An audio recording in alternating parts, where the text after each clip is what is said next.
Hello, gamers. Totally said to myself that I was gonna do like some voice warm-ups, and I totally forgot. I'm sure I'll be fine. I have drinks, I have water. Everyone wants to hear me do voice warm-ups. I'll do them tomorrow. I'll be fine. I'll be fine. I'll be fine. How's everyone doing? Let's move to the thing. There we go. That's a coquette dragoon. Boom. Oh, that looks so pretty. We are gonna continue chapter 2. Probably get to chapter 3.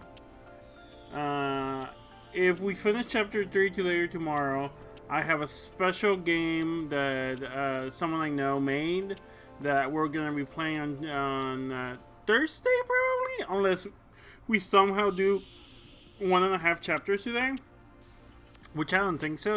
And I'm not gonna be rushing. But yeah, but today and probably tomorrow we're gonna finish up what's currently out of Coquette Dragoon. Love is a Parasite. Oh, did it? Gosh darn it. Why didn't it change?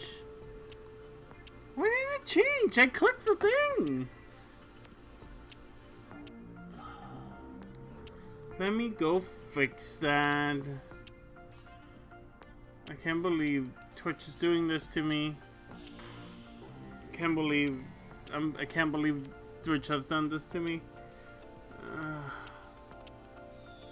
Can't have anything in this wretched world.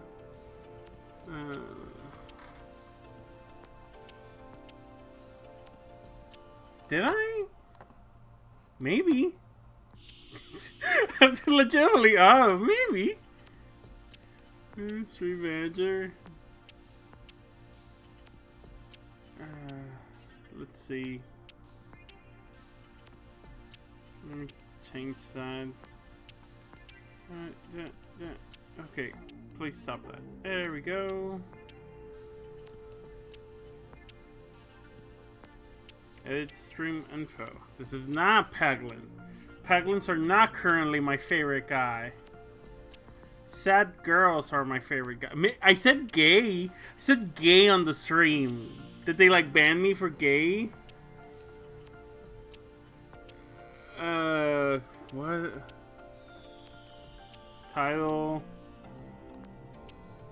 Coquette Dragoon Part 2. Or like Chapter 2. It's technically number 2.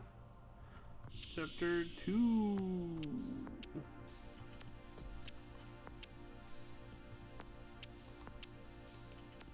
I mean, I'm always being naughty, but I don't think coquette dragoon.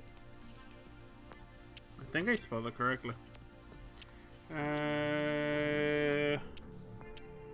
Sad girls and robots. That's my go live notification. I am not playing Paglin. I'm playing Coquette Dragoon. Boom.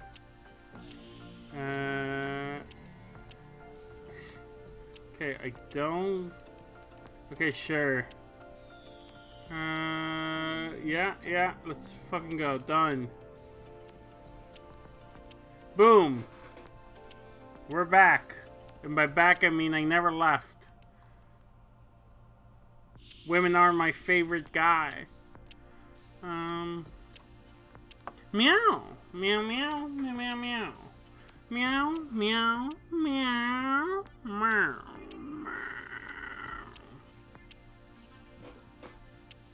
I really want to keep going. I really want to keep going in the stream and the story, because I'm like really curious to see meow, meow, meow. I'm really curious to see where this ends. Like, legitimately, I want to know where this ends. I know we only have 3 chapters, and I'm a little bummed out. I'm a little scared that it's not gonna have a satisfying ending, but we'll see. We'll see, because it's not the ending technically. Oh, I think it's the ending of Volume 1, so we shall see.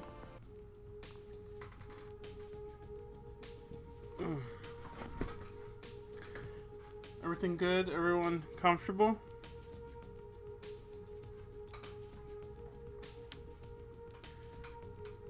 Shio took a drag. Also, let me know how the... I assume sound, music, and my voice sound good, but let me know. Shio took a drag from her cigarette, examining a colorful machine. How exactly are you meant to play virtual darts? Those games are like... for dance, I think? Ayana shrugged. Right. Eyeing the machine for a little longer, Shio turned her back to see Ayane had already continued on without her. Oh, shoot. Okay, so we might be done. Shit, we might be done today. We might be done today. We'll see. We'll see. I have in case we're done today. I don't think we'll be done before 5.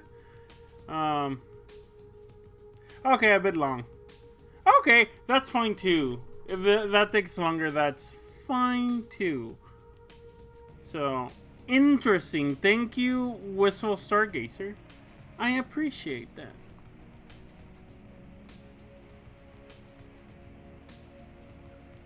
I know very little about this except that them queer girls in my life keep recommending it, and so I'm like, well, I want them to like me, so I guess I'll play it. And now I've been really loving it. Chapter 2 has been my favorite so far. Honey, I love Honey. Honey and her puppy girlfriend, I love them. So I was a bit bummed when we finished on Thursday and we left Honey and her girlfriend behind to go back to her main character, I guess. I was like, no! Honey and her girlfriend! This is really cute! Anyway. Eyeing the machine for a little longer, Shio turned back to see Ayane had already continued on without her. She wanted to play darts. Shio quickly scurried behind her, looking around anxiously.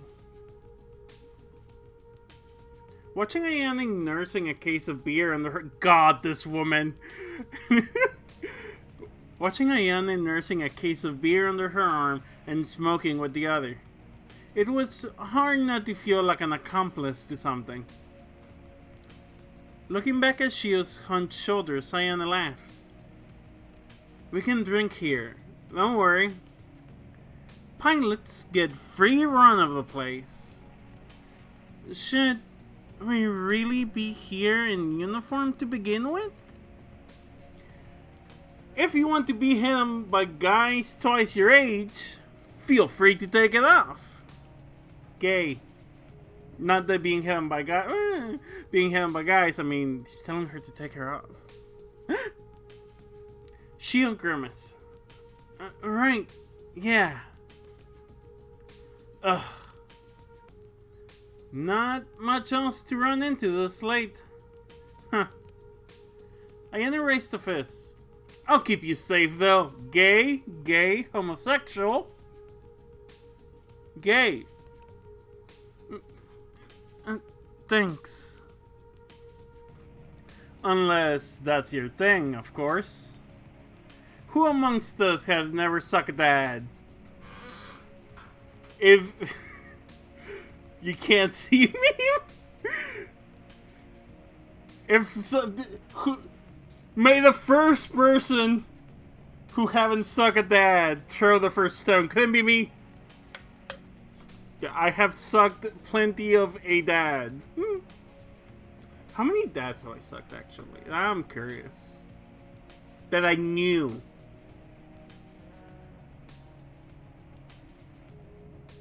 Is there only one? I think I only sucked one dad. Former ex-boyfriend. It's not even like a hookup thing. Yes, I'm bi. Get over a chat. And by no one's saying shit. I'm just being difficult. Unless that's your thing, of course. Oh, that's not her voice. I lost her voice. Her voice was like high and like... I lost her voice. Unless that's your thing, of course. Who amongst us has never sucked a dad? Ian sighed. I'm more of a mom person. Hot. She'll laugh to herself. How I sucked on mom? Well, now we have to think of it. No, for sure. Okay, no, two dads. Two dads. And two moms? Unrelated. Three moms. Three moms, two dads. What the fuck am I doing? I figured as much. Ayane flopped onto a stiff-looking couch. What's that supposed to mean? Did you see it? Did you see that I was a big lesbian? Are you judging me for being a big lesbian? She'll sat down on the stiff-feeling couch. Nothing. And for the record, I've never sucked a dad. Right. You've never had beer before, have you? Ayane asked, raising a bottle. I hear it's kinda an acquired taste. She'll hung her shoulders. You either like it or you don't. Here, Ayane popped the lid, passing the bottle to her. This game is very crude, Pokey. I can't remember you were here in the other streams, but they're all in the fuck is from head to body? I don't remember. Do not oh, I remember this. Give me a second. Yeah. God, I haven't done this in forever. Where's my thing? Hi. Hello. I am decapitated now. It's just the head. Hi. This is what you wanted. Let me move myself. Ah! Wrong button.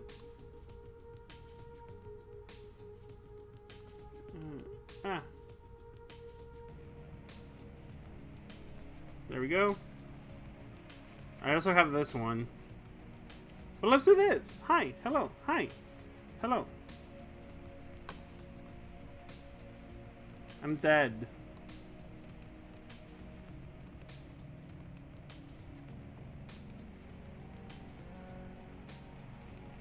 Alright, let me move myself. There we go. There we go. I'll be right here. Boom. Hello. Hi, fellow gamers. It's me, Ahead.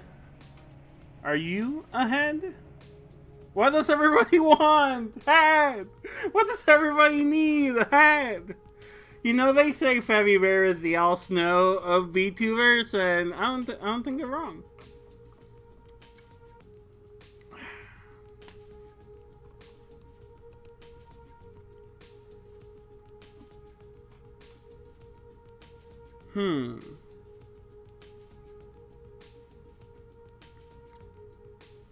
You either...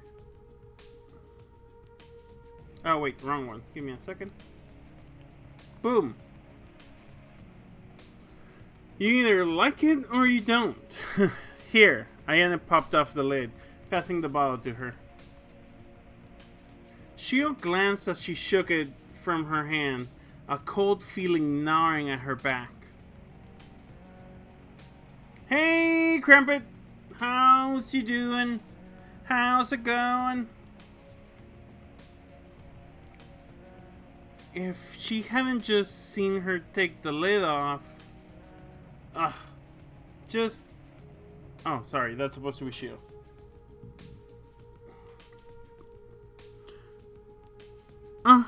Just forget it. Cute Bear is doing good. Just got decapitated, as you can see. Back to the old head, but here we are. And I'm really enjoying Coquette Dragoon. I think, maybe I'm wrong. Based on chapter 1, I assume we were going to finish chapter 2 today and then chapter 3 tomorrow. But I might be wrong. We'll see. Shio leaned forward, quickly raising the bottle to her lips. Decapitated in the afternoon, hell yeah. It's, that's my, God, I can't think of a band that makes sense. Decapitated in the afternoon. That's my Panic at the Disco cover band? Decapitated in the afternoon. They have the song 5 in the afternoon. You're decapitated the size of the moon. The taste was fairly mild, unlike the sour premixed drinks she was used to. Yeah, listen, we got it. It wasn't quite good or bad, but it was easy to drink. Gravity is required for carbonation, so she never had anything close to it until recently. It was less exciting to try for the first time than she hoped, though. I like it, I think. She examined the bottle. Atta girl. Ayane raised her bottle in a mock toast. I sort of had a feeling. You have a very mature palate. Despite appearances, I guess. Things that are too sweet make me feel sick. I love everything that's bad for me. Well, I guess that's sing-songing. Give me a second. I love everything that's bad for me. I don't know. I'm keeping it. Is it okay to drink before I fly? What?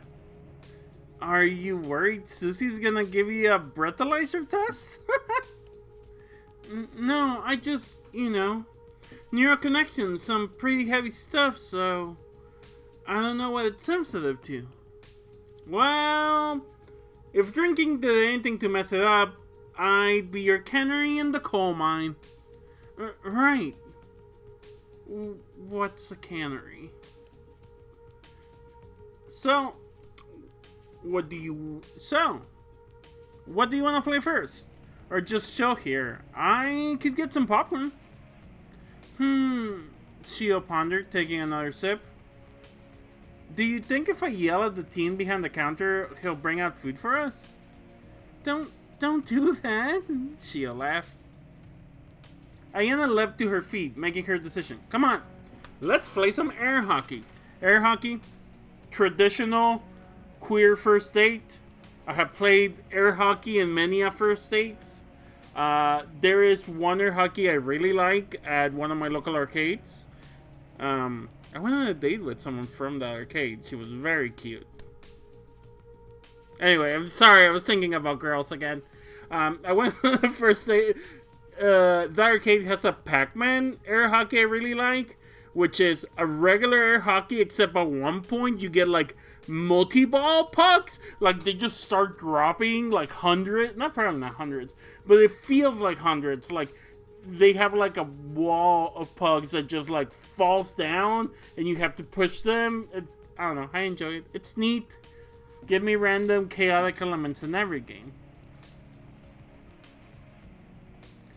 You'll have to teach me how. Shio trailed behind her. How do you not... Right. Duh, of course. Ayana swiped the debit card to the machine. Yeah. Oh, check this out then. Put your hand on it. Ayana leaned over the table. I like that in the future, like, we have become weird furries. Not that we aren't right now, but like anthropomorphized animals. And yet, air hockey still exists? Oh? That feels weird. Shio ran her hand across the table surface. Air hockey really is made of air. Anyway, there's no rules. Just smack this thing into this. Ayana slid a hat-shaped thing Shio couldn't recognize across the table to her. Right, yeah, pretty self-explanatory, Shio murmured, mimicking Ayana's grip on the strangely shaped thing. You serve, Ayana gestured to Shio's paddle. No tennis either. Right, Ayana sighed. You go first. Right. Shio smacked the puck forward, and Ayane deflected it easily back to Shio. Which Shio deflected easily and back to Ayane, who... This game is pretty cyclical. Do you play tennis? Shio asked. I did in high school, but only because my parents made me do it. Is it fun? I've never seen it played. It can be, but I'm not really the sporty type. It did feel good when I won though, but that wasn't very often. What about you? Any cool Zero-G sports? Not really. I'm not really the type either. We picked the wrong place to sign up. Everyone here is fucking obsessed with it. I saw there's like, an arena? Shio noted. A court, Ayane corrected her. But arena does sound a lot cooler. We got basketball, football, baseball, all the good balls. I love balls. Chad, you know this about me. Fucking love balls. A lot of the other squads are on the a lot of the other squads are on the basis teams. It's kinda just a big shitty clique, to be honest. So stay away then. Absolutely. I mean, the after parties are okay if you want straight girls to try to... Absolutely. I mean, the after parties are okay if you want straight girls to try to tongue fuck your mouth to impress their soon-to-be dead army boyfriends. Right. Now that you're distracted... Ayane hit the puck with all her strength. Now that she was distracted, she'll move her hand in a few inches and deflected the puck. Oh, just fuck me, Raw. Listen, she wants to. Sorry. How are you so good at this? Is this good? I guess I've been told I have pretty good reflexes. Do you come here often? Shio asked, looking around at the neon light fixtures. Yeah, often enough. I kinda picture you into more, cooler shit. That's one way of putting it. Shio laughed awkwardly.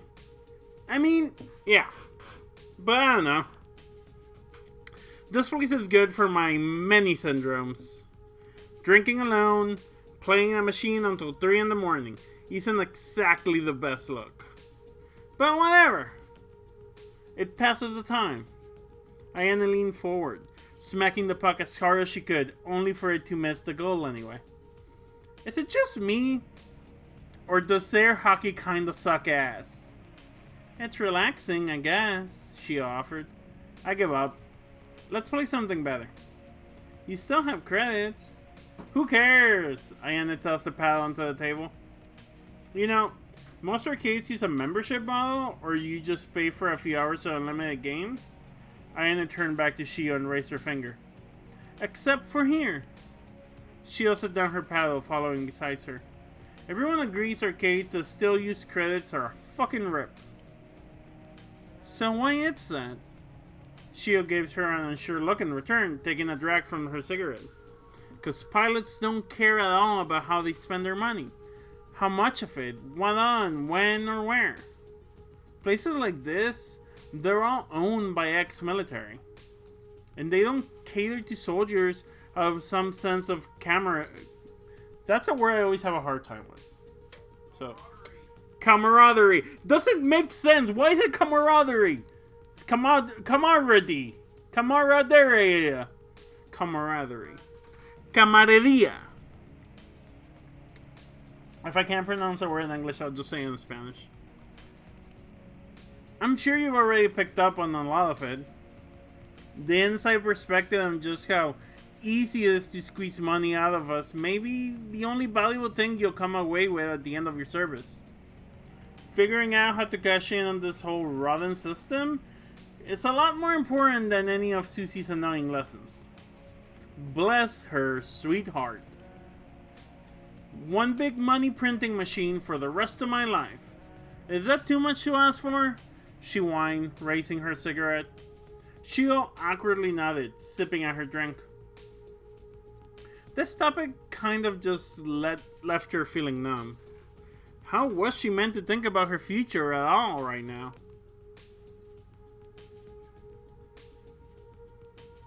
Shio followed Ayane up to the road. Also, I don't know if... I know we have some people who are familiar with this. Has the author given, like, pronunciation guides on character names? Because I'm going for Shio and Ayane, but is it, like... Could be Sio and Ayan.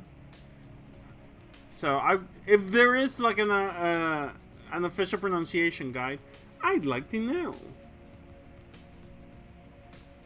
Because Shio or Sio makes sense to me, especially considering her full name, which I can't remember right now, but her full name, it felt like I was saying it in Spanish, so I was like, oh, Shio.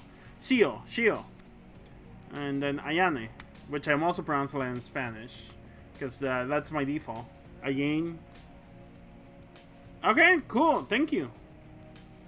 Also, love these fake arcade machines. That is the good shit.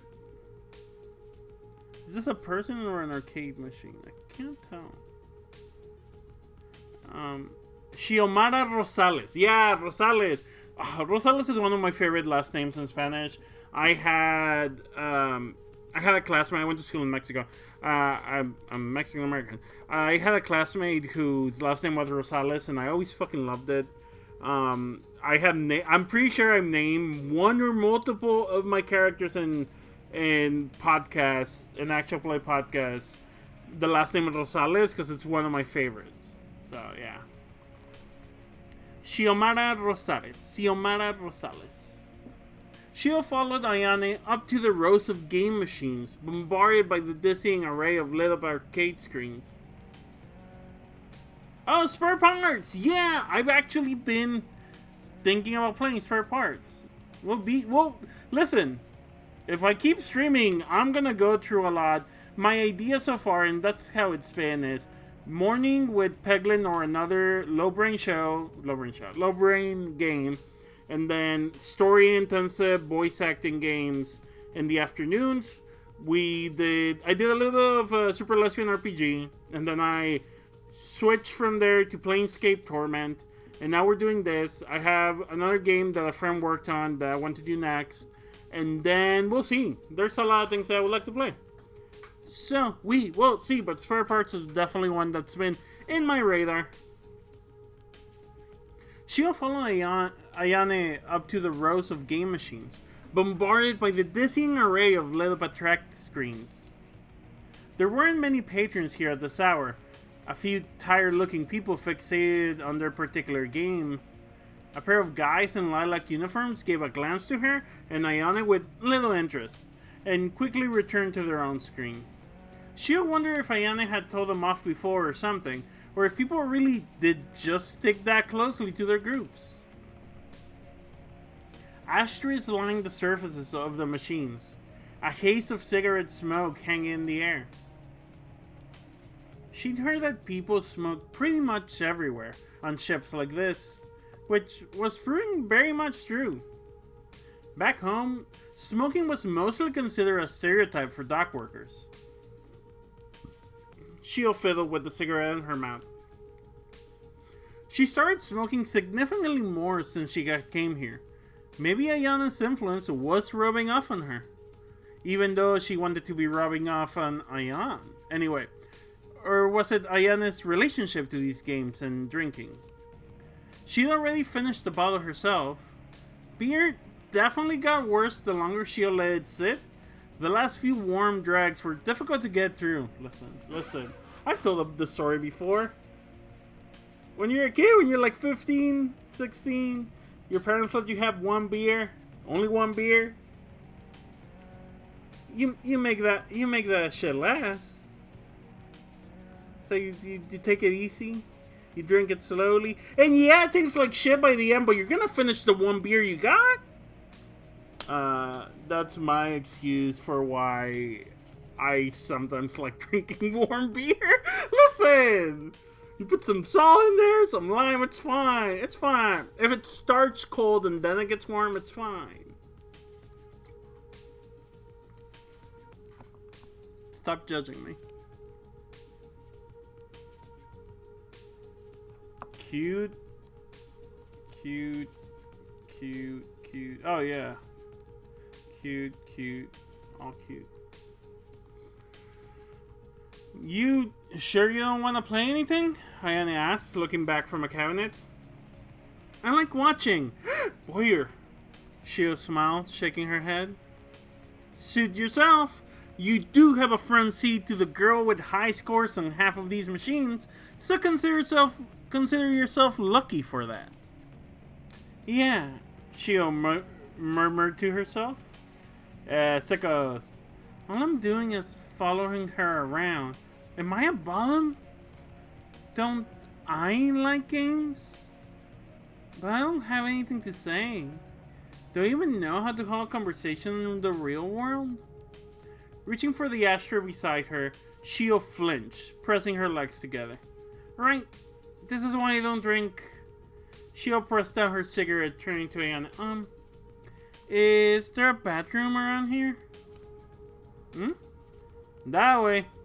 Ayane pointed to the other side of the room. Be back in a second. Hell yeah, hell yeah.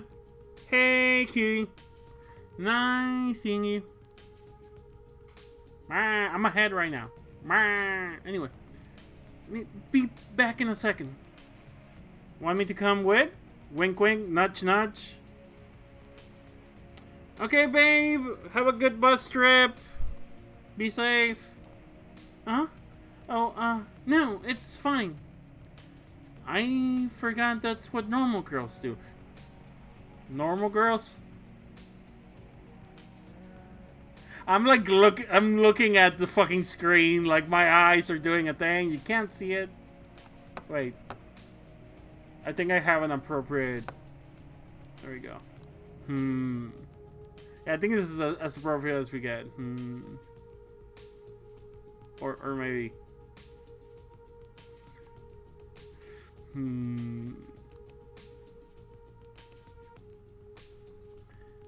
I forgot that's what normal girls do.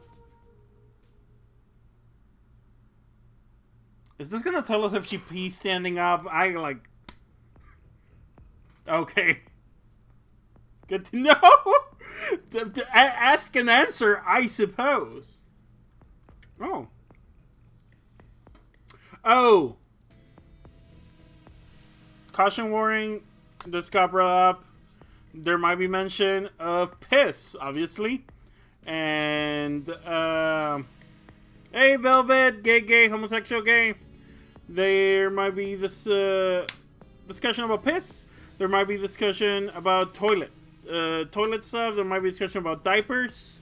And people wearing diapers and people liking wearing diapers. So, if any of that is not in your wheelhouse, I don't know if that will happen here, but I have been warned about this. Boom, boom, boom, boom, boom. This game's good. This game's real good. You should watch the archives. Velvet, watch the archives on my stream. Do it. Do it.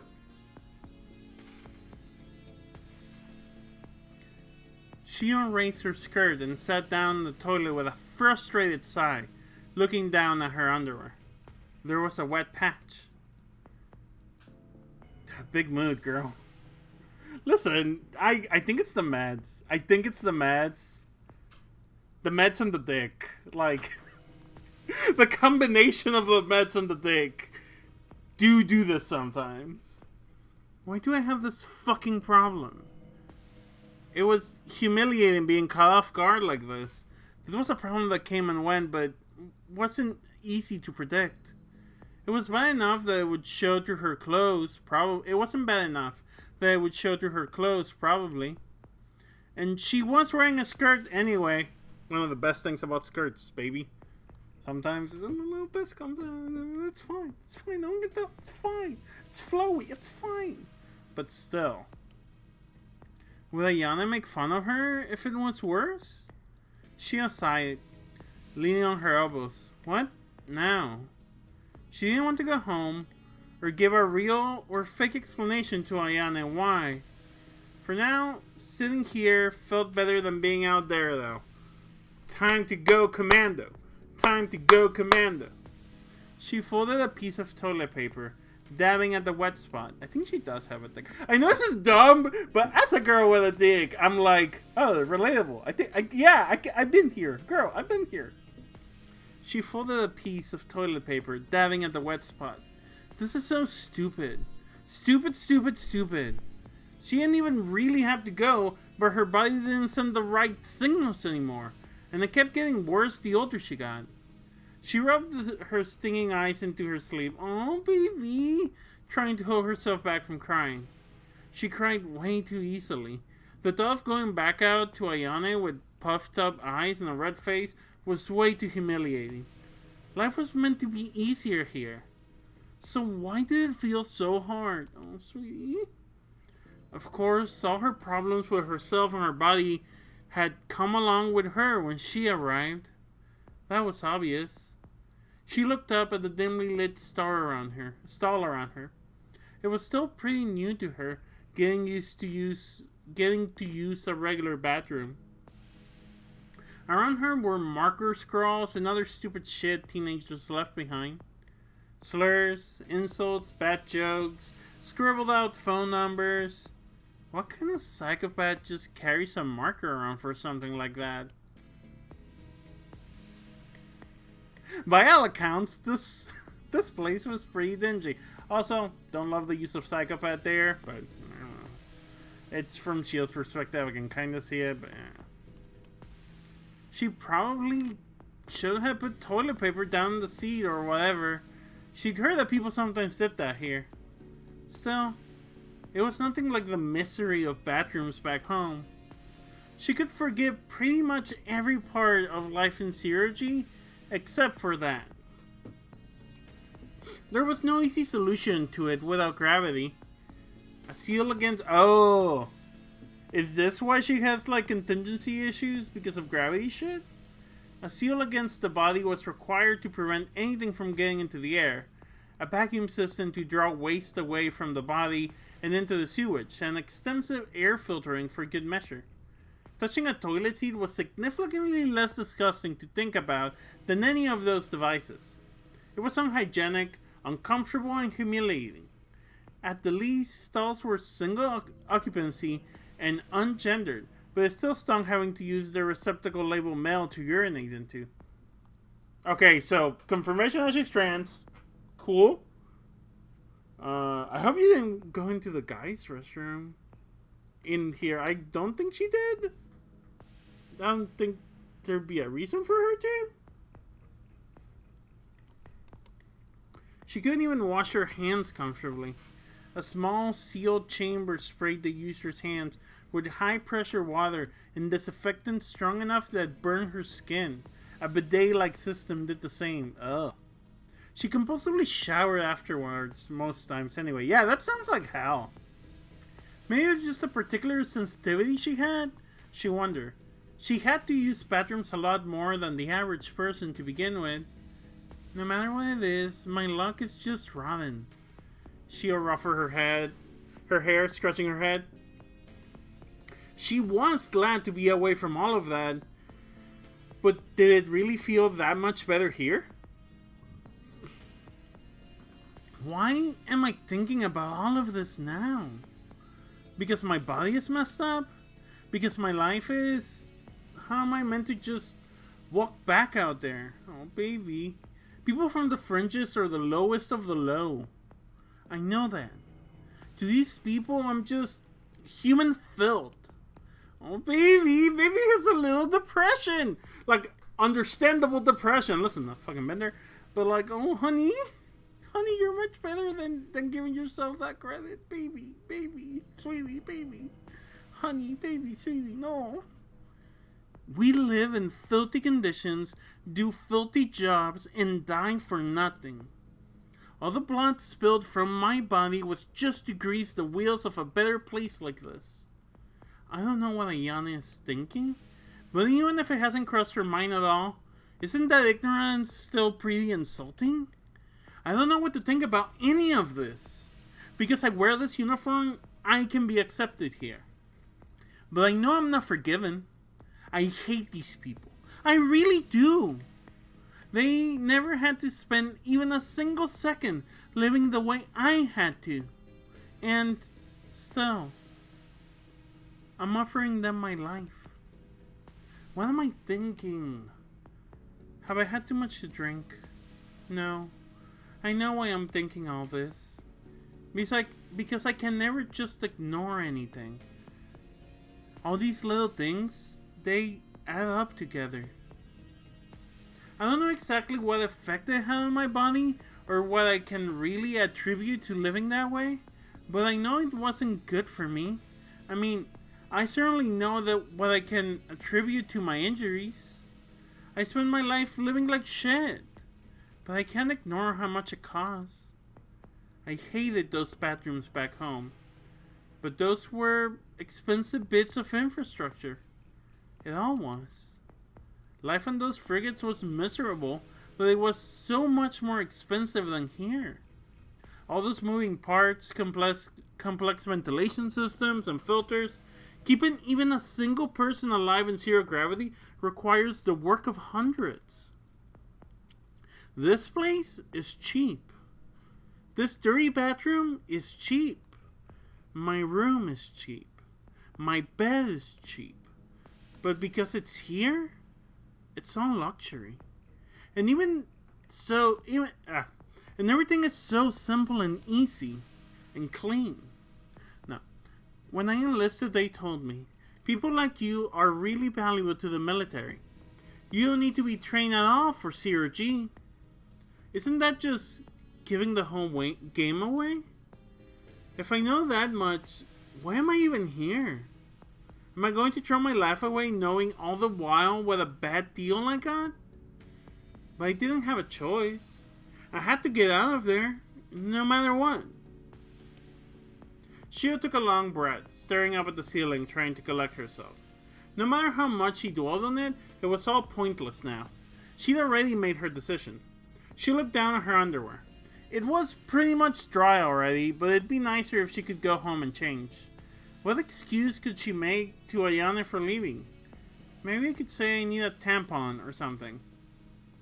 Trans girl, trans girl, trans girl. Ugh, can't even joke about that. I need to get back out there. She's probably wondering where I am at this point.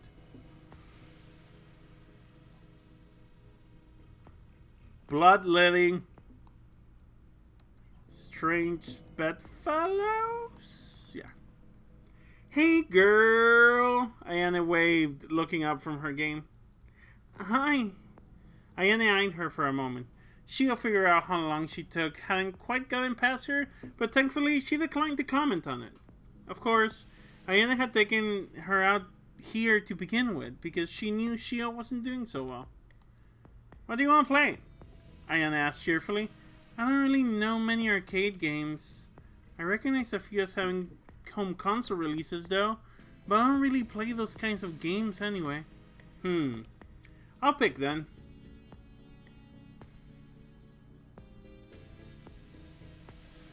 Ayane stopped at a shooting game, lifting the colorful plastic gun. I like these ones. I know that's super messed up. Ayane stuck a coin in the slot, raising the gun. I was never any good at these before, it's the thing. But after I flew, suddenly it's like I'm an expert. Ayane held the gun out loosely, snapping from one target to the next without effort. I didn't know how to drive before, but compared to a dragoon, it might as well be as easy as pushing a shopping trolley. There's all sorts of weird things I'm good at now. I mean, you'll get it firsthand tomorrow, but people get that it's easy to fly for us, but it's like, it's not. It's like fake, or it's all disappears once you're disconnected. It feels weird. But I like being good at things. You can join player 2, you know? Ayane waggled the gun at Shio. I'm okay, I think. More price tickets for me. And have another drink. I bought them for the both of us. Yeah. Shio took another bottle. I don't know if alcohol is good for me. I don't really feel any better. I either need to stop or maybe just drink way more. Ugh. I'm really out of my depth here. I am so my league. You homosexual.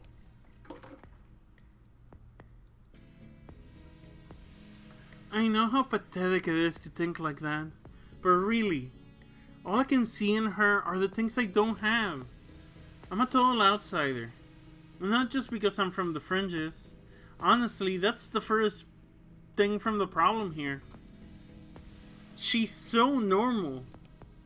And I'm just some fucking loser. I've never been to a party in my life or any of the things she talks about. She can have fun here, and I'm standing here scared about to burst into tears in front of her. She invited me out here, and I'm just being a bitter weirdo. Am I a psycho you can't even be nice to, or I can't even really tell if she's nice. I can never tell how I feel about someone.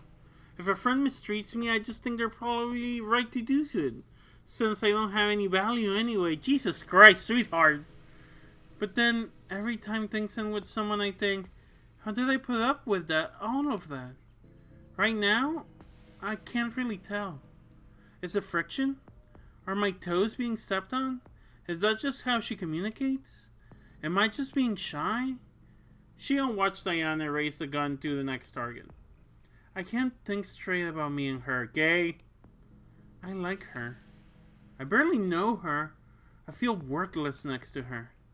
I never thought I'd feel so ugly standing next to someone. I can't help but feel that.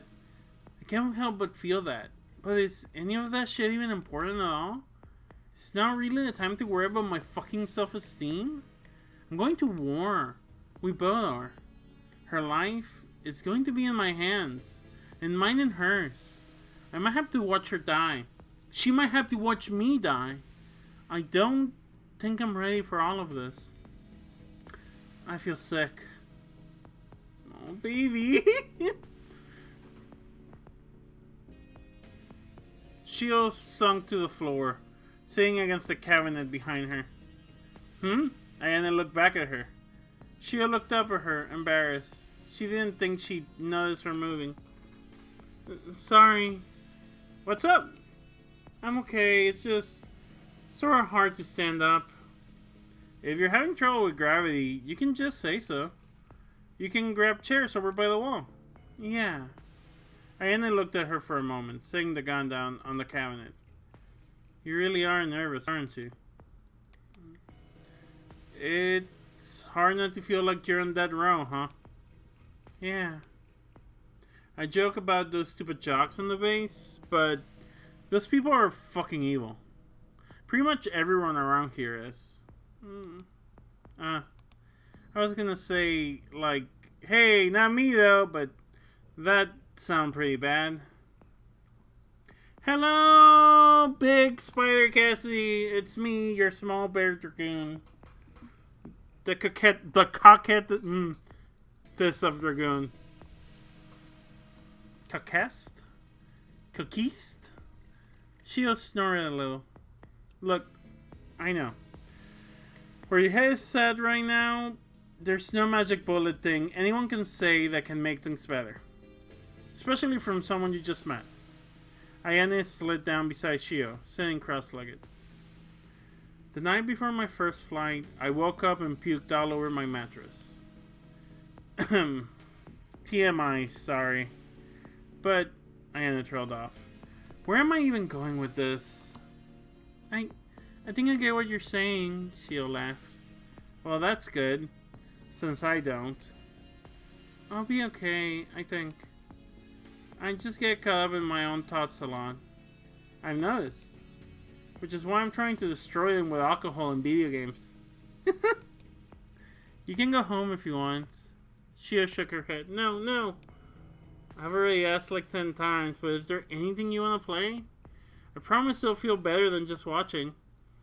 Do they have anything cute? You wanna play this stuff for little girls. So what if I do? Well, it's not like any kids show up here anyway. Shio eyed the beer bottle in her hand. I figure as much. Cute games are valid. Woo! Back in it, baby! Time for the homosexuals. Let me shotgun these monsters real quick. Let's go! Gay, gay, gay, gay, gay, gay, gay, gay. I need to remember Honey and Belle's voice. Is this really okay? Honey muttered as Belle led her by the hand into one of the manor's guest rooms. Why wouldn't it be? I need to make sure, especially Shio and Belle, I need to like separate their voice. I think Shio is like, why wouldn't it be? And Belle is, why wouldn't it be? Which might be the same, but I'm doing my best out here. Why wouldn't it be? Belle responded as she hung up her cloak. Honey frowned, even though she was already taking her shoes off. Gay, gay, homosexual, gay. Gay, gay, homosexual, gay. Gay, gay, homosexual, gay. Homosexual, gay, homosexual, gay. Gay, gay, homosexual, gay. Gay, gay, homosexual, gay. Gay, gay, homosexual, gay, homosexual, gay, homosexual, gay. I was doing like a little robot. No one can see. No one can see that I was doing a robot. But I was. It's true.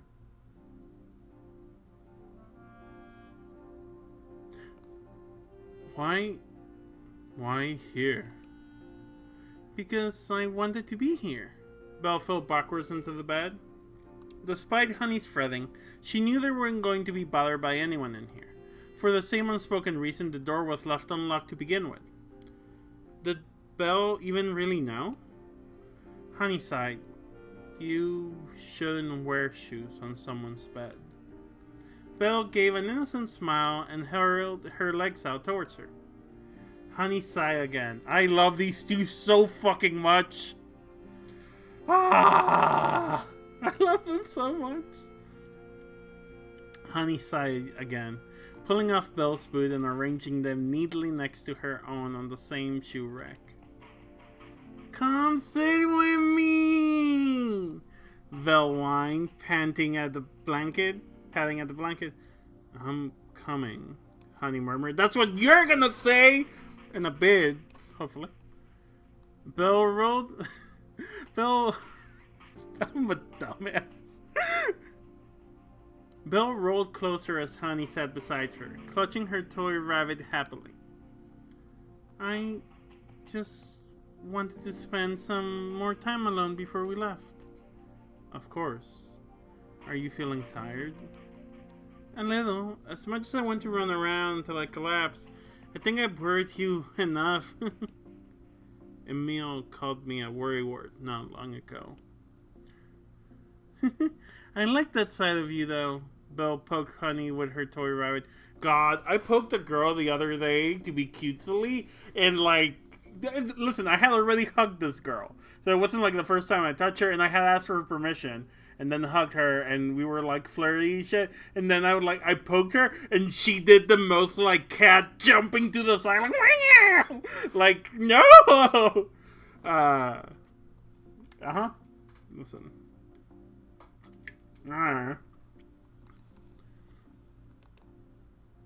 It's what makes you so cute. Honey gestured towards the rabbit. Would it be okay if I asked about that? Of course. Do you want to hold it? Honey nodded, taking it from Belle's hand and holding it up to her face. The color was faded, but it was clearly well cared for. Belle must clean it quite regularly. She's very important to me. We've always been together, Belle cooed. Do you take her everywhere? Honey asked, running her thumb along the plush material. Belle shook her head. Only when I'm with you. Oh, right. I only just remembered. She wasn't there when we met, was she? Honey was struck by the realization that most of Belle's behavior she probably only ever showed around Honey. Belle gave an amused smile, seeming to understand Honey's thoughts. If I was younger, I'd say something like, I wanted her to meet you. Belle sighed to herself, but now, I'm not quite sure why. When I'm alone, I never let go of her. And it just felt okay around you too, I suppose.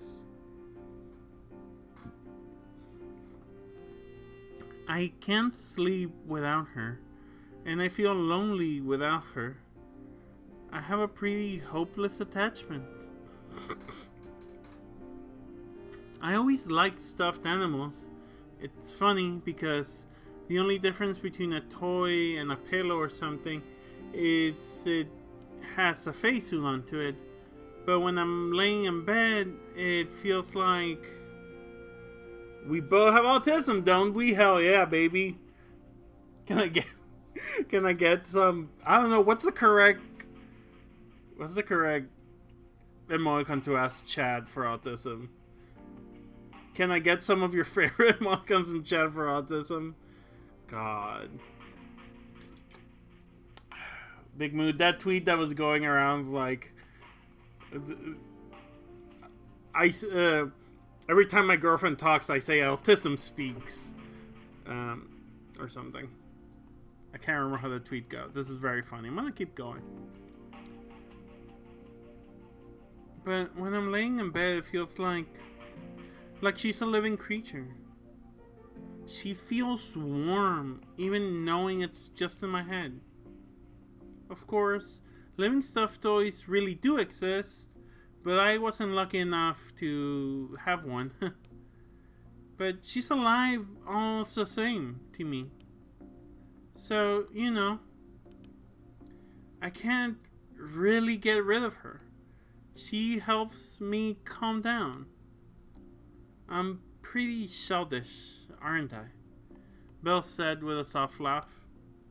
I don't see a problem with that. I don't see any problem with that. Honey murmured. Also, let me know if my honey voice is too low. I'm trying to get it right, like too quiet. I'm trying to get it right, but sometimes it's hard to be loud and be that low. I still chew on my thumb sometimes. Belle laughed. I get scolded for that.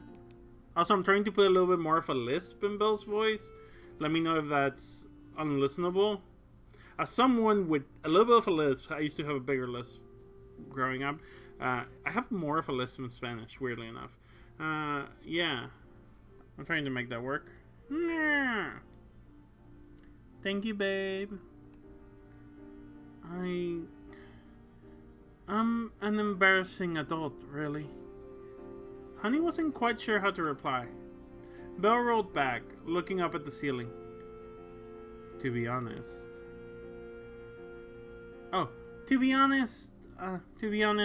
I don't have many good memories attached to that toy. Her name's Chestnut, by the way. Feels a little strange calling her by name in front of someone else.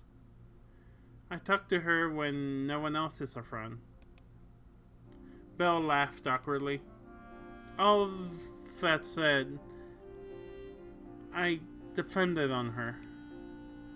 I still defend on her. If it's okay to say, you said you kept your hair long because of your mother? It's maybe a little like that. Honey nodded, passing the doll back to Belle. Belle clutched Chestnut tightly below her chin. She was a gift from my mother. Before I was born, she bought it for me, even though I was a secret. A maid was keeping it safe for her, and gave it to me. So, to me, she's the proof that I'm loved. Belle sighed deeply, letting the doll fall to her side and staring up at the ceiling. Oh? Cutie. I know it's strange to carry it around, but I don't feel like anything is really there unless I'm touching it. On instinct, Honey extended her hand outwards. Belle clasped it affectionately, preciously. Your hands are nice. Honey deposing, yeah. Belle sighed, holding the back of Honey's hand to her cheek. I've said, oh no, that's Belle. Getting my voice is confused. God damn it. Yeah. Your hands are nice, Belle sighed, holding the back of Honey's hand to her cheek. I've said it a lot. I've said a lot of miserable things, haven't I? Belle lay in silence for a moment, squeezing Honey's hand.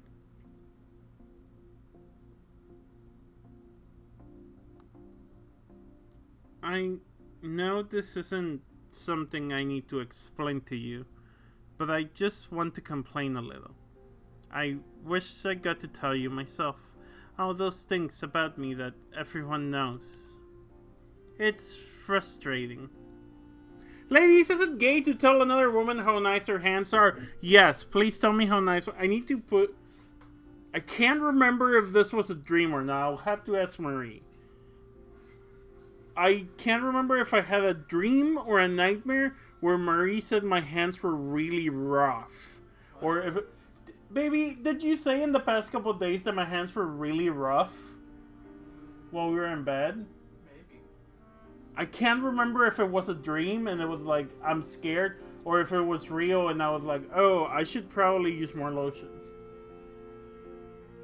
Your hands aren't that rough. Yeah, I think it was a dream. I had like a nightmare that you thought my hands were too rough, that weren't soft enough. Listen, brain. Also, yeah. Hermano was coming over. That's okay. Do I need to get dressed? No, we're just gonna chill. Okay. Yeah, that's fine.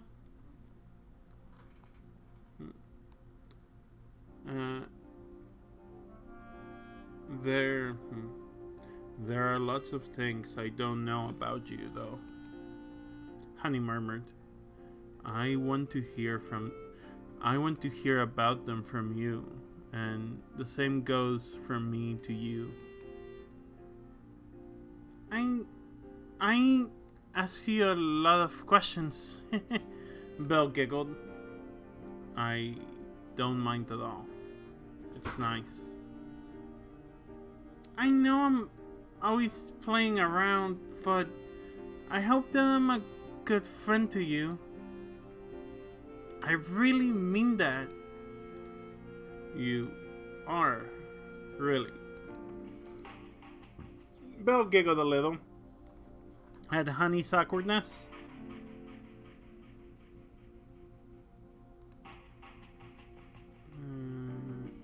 Yeah.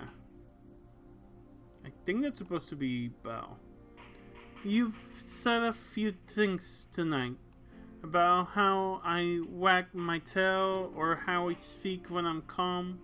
Those kinds of things I don't quite notice about myself, but I'm not used to those things either. I have to be very careful with myself. How I speak, how I act. Honey curled her legs to her chest. Oh, was this supposed to be Honey?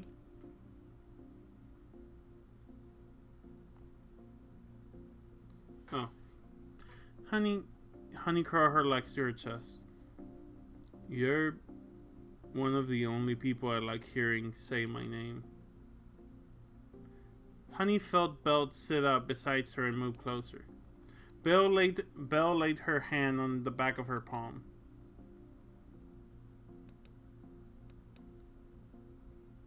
I must look pitiful right now. Sorry. If you don't want me to fry, that's okay. But, you know, if you're ever sad about anything, well, you always look after me, so Of course, I'd look after you too. Belle's voice was timid as she spoke. Honey tugged at her cravat. What was she meant to say? How could she say it? She couldn't push Belle away, but I'm not good at putting things into words. Honey swallowed. But it does mean a lot for you to say that. What I meant to say was, I feel more like myself with you than I do most others. And that really is new to me, even now, speaking like this. She mouthed furiously for the words she wanted to continue with, unable to find them. Belle smiled, nuzzling against her arm. Honey leaned against her in turn. It didn't matter whether she could say it or not, did it? Not with Belle. Hey. Oh, sorry. Wrong voice. Hey. Belle leaned forward. Speaking of names, I remember back when we first met. One of the first things you asked me was how I'd like to be addressed. I thought it was really sweet. I'm really happy that you always call me Belle. I don't really like Lady Catspaulger or anything like that. Belle is a nice name. It suits you. Thank you. I've never liked my family name. It's a word for a kind of sword. It means cat cutter. It's a little grotesque though. Ugh. Anyway, you really don't like formalities much either. It suits you. Honey shook her head. I like getting to speak casually. Belle lazily... that was Belle. I like getting to speak casually. Belle lazily plodded across the bed on all fours to lay down. Honey followed her lead and settled beside her. I like the name Honey. Belle smiled. Hey babe, just girls laying in bed together. Saying each other's name over and over. I like the name Honey. Belle smiled. Honey, honey, honey, honey. Honey fidgeted with embarrassment, and Belle beamed back at her with delight. Hey, what's something you want to know about me? Belle asked. Honey fretted. How about your favorite color? Belle giggled a little at her weak response, putting on a sultry voice and peering into Honey's eyes as if she said, if I had to say right now, it would be yellow. It took Honey a moment to understand, letting out a loud sigh. Belle laughed, squeezing her rabbit below her chin. Sorry. I'm not sure what my favorite color is. Maybe pink, red, purple, white, yellow. I like the colors of flowers. That's a pretty predictable. Belle nodded. I see. As for me, well, I'm not sure either. Aren't fainters supposed to know these things? Belle asked.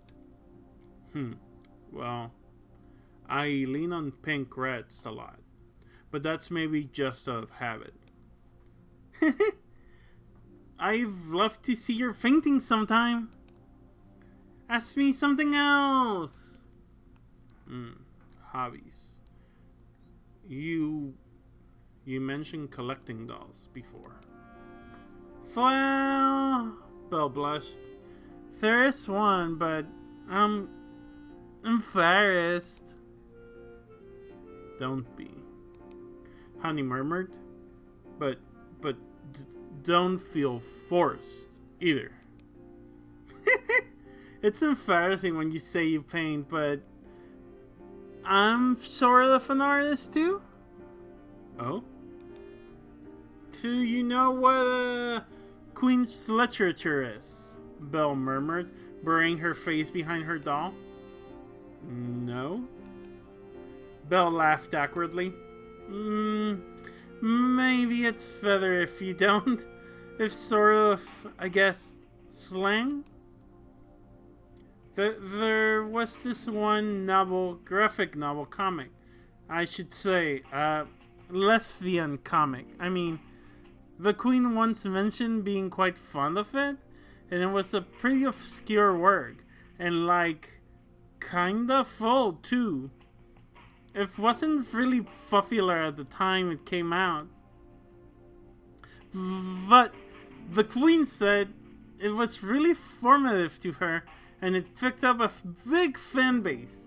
And then people started making more work like it. And the term sort of started as a joke, and then just sort of became the word for it. Yeah, Yuri, the Queen's literature. And now things kind of spiral into subcultures and particular interests, and so I make Fury. I make those very very particular interest comics. I see. It really is not art. I'm not very good either. I'm sure it's lovely. No. It's not exactly faithful. Honey cleared her throat. If you are talking about she stuttered, erotic art, I'm not opposed or anything. I do sometimes look at that kind of thing. She makes this God damn it, Fabi, SFM porn. Belle's eyes lit up, shifting closer to Honey's face. You have to tell me more. Absolutely not. Belle giggled, bapping Honey on the cheek with her stuffed rabbit. Honey sighed, resigned to her fate. Source filmmaker, boom. Yeah. If you don't feel okay with it, I'd like to... If you feel okay with it, I'd like you... Oh, different voice. Sorry, y'all. If you feel okay with it, I'd like to read your comic someday. I don't mind that they're strange. If I make them, you probably couldn't expect anything less, huh? Belle mused. You're supposed to deny that! Belle laughed, bapping Honey again. Sorry. It's my turn to ask you something. Belle chirped. Let's see, this is maybe a weird question, but have you ever shared a bed with someone gay, home of the sexual gay? Yes, Emile and I share a bed fairly often. Really? Belle raised an eyebrow. Not like the dad, of course. It's more like a habit we never grew out of.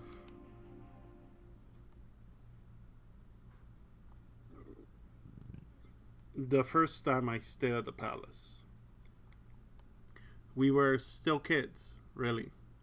I was staying in a guest room. This is very cute. And Emile snuck in with her pillow.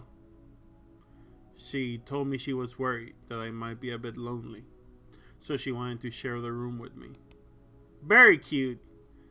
I think, really, she was excited. She was a little excited. It was the first time she'd ever had a guest, so she wanted to talk all night. I was pretty quiet, so I just listened to her. But it was really nice. Is that when you fell in love? Belle teased. No, Honey sighed. But it was when I realized that we really were close friends, and that she couldn't let her guard down around me, I think. And she could let her guard down around me, I think. Before then, I never knew what to think of her. It was hard for me to feel we were even the same age. But when she was talking to me like that, I realized she was just an excited kid. So after that, it was easier to understand her. Aw, I think that's really sweet. Belle gave her a smile. After that, it just became kind of expected that we'd share a room when we're sleeping together. When we're together, she still likes to talk before going to sleep. Especially now. It's the only time we really get to talk a lot. Is laying here nice? Belle asked. It is, yes. Honey nodded. Going to double check. There we go. I've never done anything like this before, to be honest. Though, I mean, you could guess that when I said I've never felt hands. Belle giggled.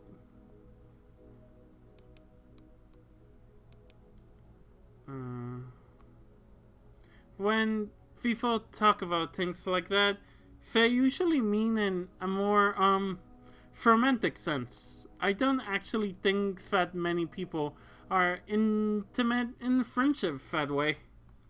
Oh, that's supposed to be honey. Fuck! Fuck! Stick it back! When people talk about these things like that, they usually mean in a more, romantic sense. I don't actually think that many people are intimate in friendship that way. Honey murmured.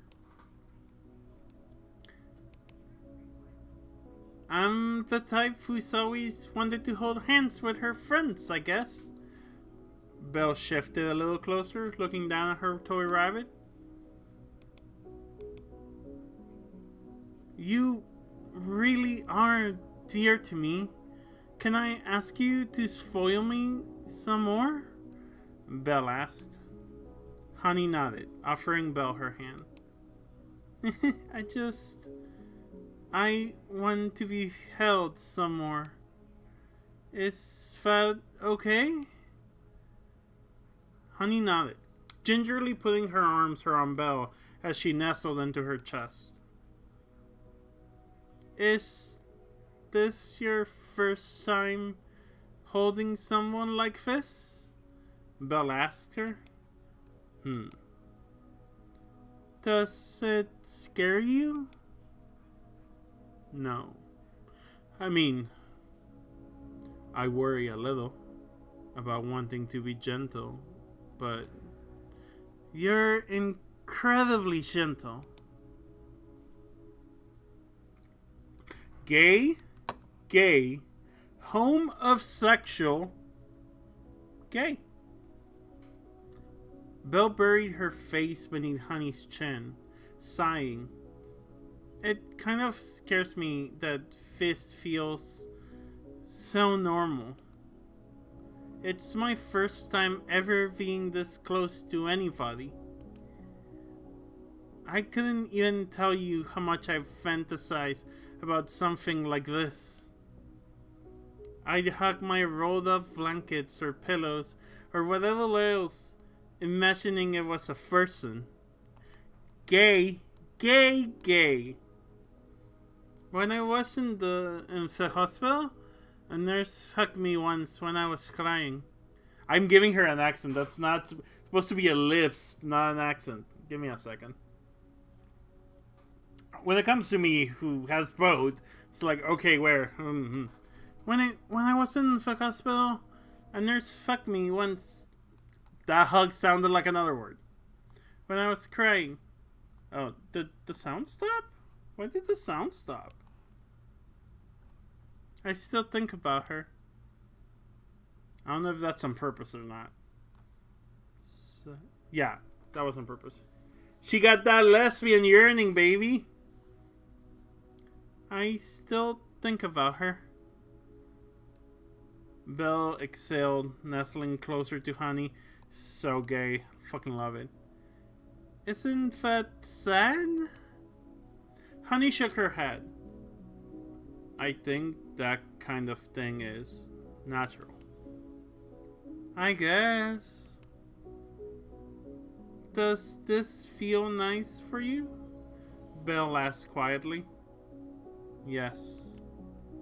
Are we going to stay friends? Of course we are. Am I special to you? Honey nodded. Yes, you are. Sorry, I'm being weird. When we hug like this, I get scared. Now that I know what it's like, I'm scared it's all going to disappear. I don't want to feel alone again. Hiccups! Let me drink some water.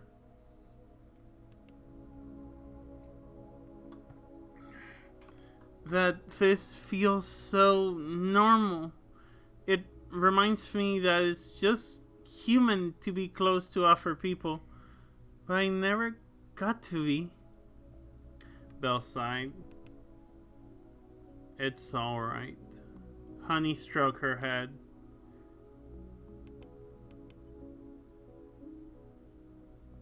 I really I think this is Belle. Yeah.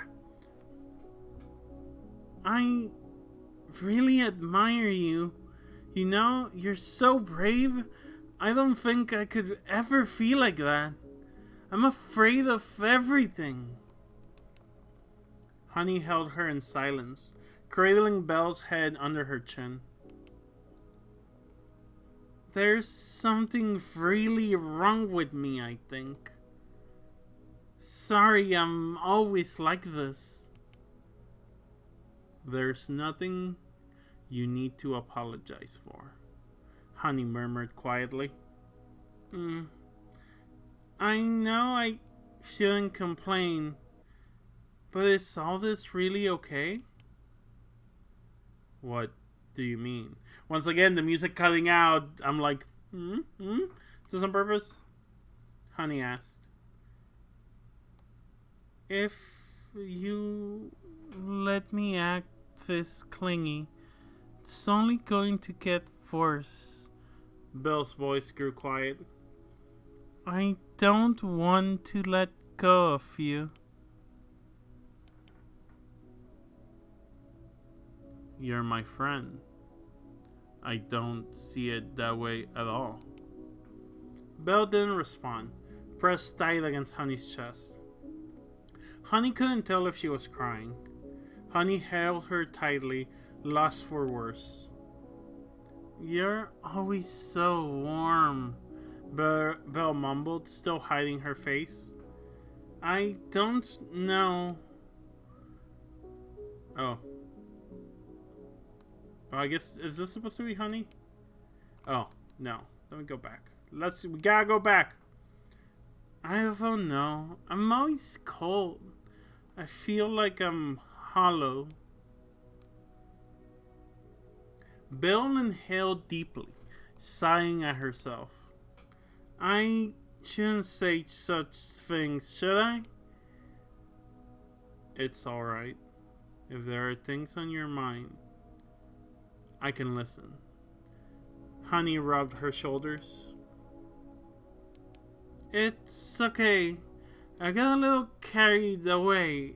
It just feels a little unfair that good things make me sad sometimes.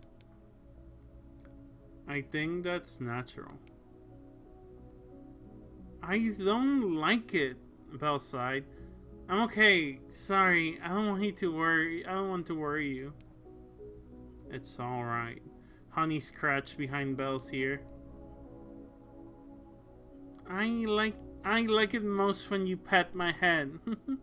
Belle looked up at Honey with a smile. You like my ears, don't you? I do. Honey nodded. Do you like to pet dogs? Belle asked. If I had a nickel for every time a girl asked me that in bed, the answer is yes, always. A family friend has a lot of them. They all seem to like me. They sense your kind nature, like I do. Good puppy! Good puppy! Good girl. Belle pressed her face against Honey's chest, inhaling. Gay! And you always smell real good. I always miss how you smell when you're not around. Honey sighed. I don't wear perfume or anything. It's your natural scent. I could pick up honey out of 100 people with my eyes closed. I'm sure you could. Belle nuzzled against her. My beloved honey, I really do wish I could eat you up. We couldn't talk then. Got the natural musk, baby. Hot. Rub a girl in your armpit all day. Bored. That's true. It's like the classic saying goes, I want my honey and I want to eat her too. Listen, you can just eat her out and call it a day. Does it ever feel weird eating meat for you? Belle asked, looking up at her. Where did that come from? Honey sighed. Since, you know, cow, beef, Belle mused. It's not like it's cow people. I don't think I could do it if I were a cow. I mean, I don't need meat anyway, but I think maybe I feel more strongly about my animalistic side than most people. You make me wonder a little about mine, Honey nodded. How so? I do quite like greens. Do you ever feel the Do you ever feel the urge to gnaw on delicious looking patches of grass? Very funny. Not quite, Honey sighed. Did you know if they make a toy duck bones for people? I have one I chew on all the time. Belle gave a faint grin. I didn't know that. I wish I really could just be a cute little puppy. I want to live in your handbag, Belle whined. This is very cute. A cow wouldn't be very exciting to be, I think. Cows are really cute, Belle exclaimed. Once again, music disappeared. It's weird. You think so? You're really cute, so of course, they're really cute, Belle cooed, nuzzling against Sunny's cheek. Wouldn't you like to be animals with me? I don't know, Honey murmured, her voice muffled by Belle pressing her face against her face. But then you'd be my prey, Belle pouted.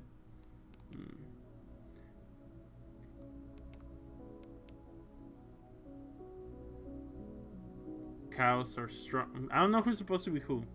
Cows are strong, foe, I think. They're a lot bigger than a wolf. We're both herd animals. That's why we have to stick together. Belle giggled. There was a picture book I read to me. There was a picture book I had read to me like that. Honey muttered. My father was fond of it. The metaphor is rather blunt, looking back. That sounds sweet, foe. It was. Belle cuddled against Honey, wagging her tail. I really wish I was a dog. Can we pretend, though? Can't we? We can pretend, foe, can't we? You can just pretend I'm a puppy. Can't you? I'll do my best, Honey stuttered. Belle giggled, nuzzling Honey's face. Honey raised her hand, tentatively scratching under Belle's chin. Belle whined with delight, hands curled into paws. Honey sat up, rubbing Belle's cheek with her hand. She couldn't say it out loud, but it really wasn't hard to play along. Everything they did together was already a bit like this, one way or another. Honey cupped Belle's cheek in her hand, moving her thumb towards the corner of her mouth. Belle's ear perked up. You wanted to bite it before. Now I'm shy, Belle blushed. It's okay. Really. Belle gingerly took Honey's hand in her own, pulling it to her mouth. I'm gonna drink some water as the music cuts off for this very incredibly gay scene. As someone who enjoys putting girls' hands in my mouth. Yeah, I sure said that. This is very cute. This is just like sometimes like you might hear it happen if you watch Marie stream over at twitch.tv/darkladymarie, because sometimes I'm just like while she's streaming, I'm just gonna bite you. I'm just gonna grab your hand and start biting you. I'm just gonna bite your shoulder. Not hard, just biting. Bear, dog, there's the connection there.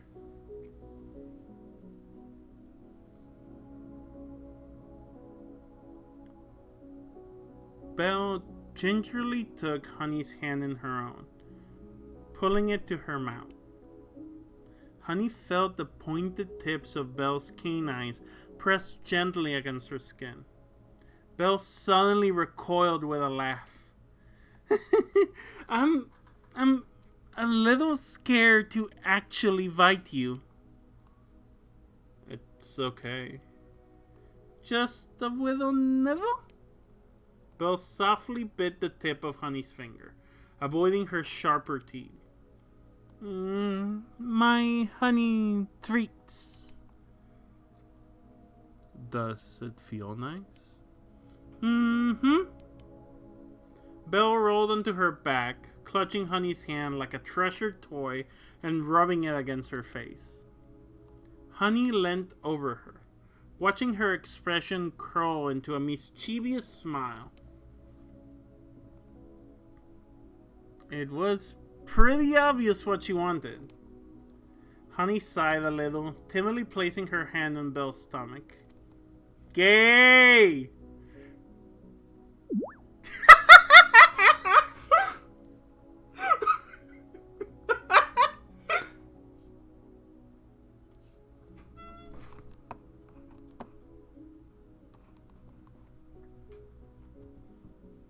Yes, I'm taking a screenshot of this.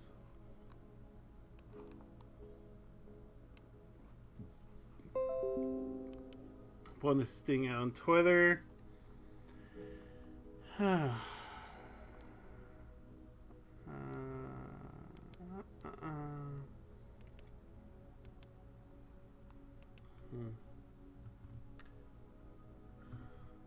This is what you are missing out on right now.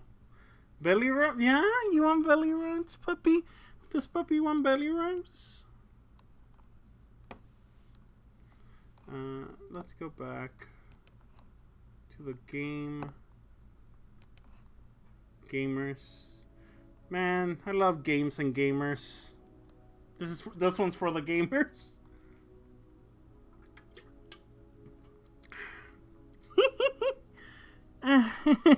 My vulnerable underbelly. Honey gently rubbed up and down, too flustered to say anything. It's funny. All your guts are in your tummy. It's the place you're most vulnerable. But animals like to show it when they're being friendly. It's when they're being submissive. You bottom! Belle giggled, red in the face. She got that soft tummy. Girl, what that tummy do? It always kind of feels like this ultimatum, like either hurry up and kill me. Belle looked up at Honey with an embarrassed smile, or accept me for what I am and give me your affection. Big fucking mood. I'm always showing you my guts, aren't I? Honey murmured, watching Beryl curl up around her hand as she stroked her waist. Belle giggled, drool running down her chest. That fickles. I really am so spoiled. Pet me more. Honey pressed her hand a little deeper, rubbing back and forth.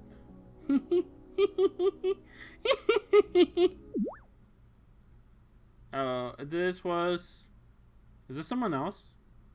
I think this is someone else. Huh? Did they not lock the door? Oh no, or that was Belle. I just misunderstood. Huh? Belle had suddenly let out an embarrassed squeal, rolling off the bed and splaying on the floor. Are you all right? Honey blinked, looking over the side of the bed. One moment. Belle scurried. Oh. Did she?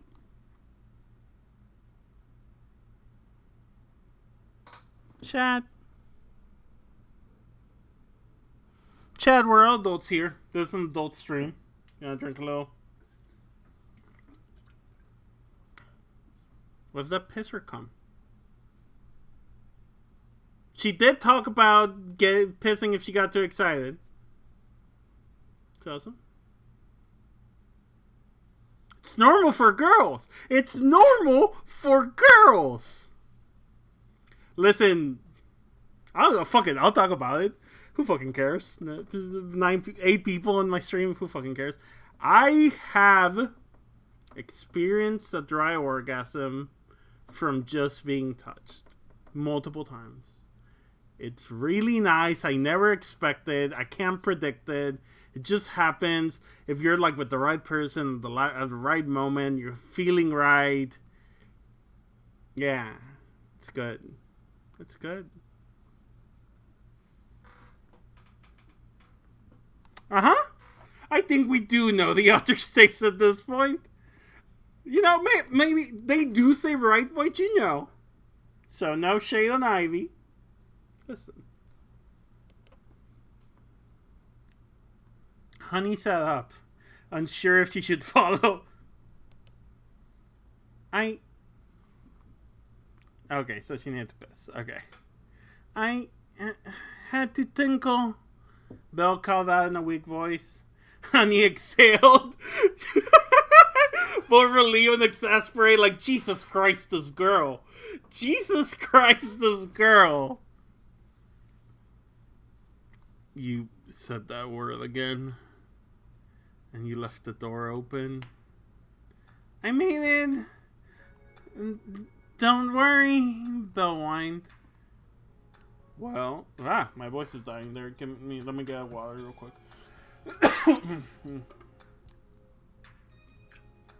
Man, game of the year, 10 out of 10. Game of the decade, game of the century, game of the millennium. Game of the millennium. Well, that's good. Oh. Honey, like, this better not awaken something in me right now. I can hear as much. Anyway. Honey flopped back into the mattress, rubbing her face with a slow exhale. I will enjoy the funny furry lesbians, babe. The bot will be up as soon as the stream's over, so I'll see you later. Have a good day. I love you. Bye-bye. Her cheek burned against her palm. Oh, she's blushing! She lifted her hand from her face and realized it was trembling. Being a human really is complicated. Girls, and people of other gender identities, you ever been asked to come here for a moment? Could you come here for a moment? Bill's anxious voice echoed from the doorway. Honey slid off the bed, following her inside. Is something the matter? Belle was leaning over the sink, faucet running. I want you to watch me wash my hands. God, that sounded weird. Not at all. If you can tell me my hands are clean, I don't have to worry about it. Oh, big mood. But I need you to see me doing it. Of course. Honey nodded, stepping over to Belle's side. Sorry. Don't be. It's alright. Belle laughed. We've long passed the point of any surprise remaining at what strange person I am, haven't we?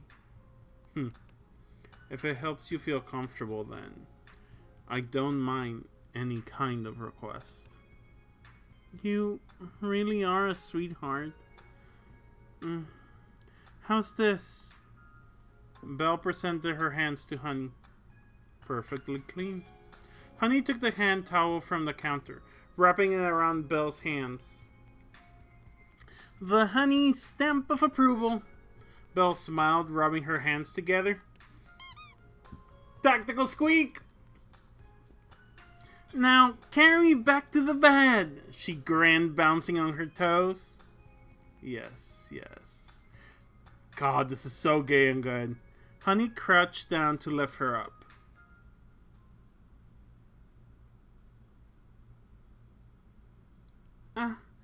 You're holding me like a kid. I was expecting, like, a princess. I didn't mean for it to be one way or the other. Honey sighed. I always wanted to ask you to pick me up. Belle giggled as Honey set her down, nestling beside her as Honey sat up against the headboard. Are you feeling alright? Honey asked. I don't really understand how I think sometimes. Belle stretched out her hands towards the roof. I'm not someone who really worries about germs a whole lot. I mean, I do a little, but when I wash my hands, it's like it sets something off in my brain. That washing them means they're dirty, and when I wash them for totally normal reasons, suddenly it's about trying to wash something off. Belle sighed, pouting and resting her face against Honey's chest. Sorry, that doesn't really make any sense. I guess that's why it's so frustrating, though. It's alright. Honey wrapped an arm around her. You have to pet me some more. Belle made a paw with her hand in front of Honey's face. I'm a sad little puppy. This is very funny because a friend just entered the room the moment these lines are being said. Don't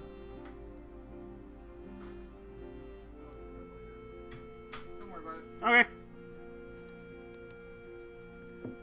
Honey lifted Belle into her lap, rubbing her back. Of course. You like doting on me, don't you? Belle teased.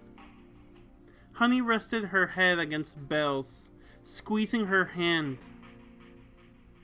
I like seeing you happy, so I can't deny it.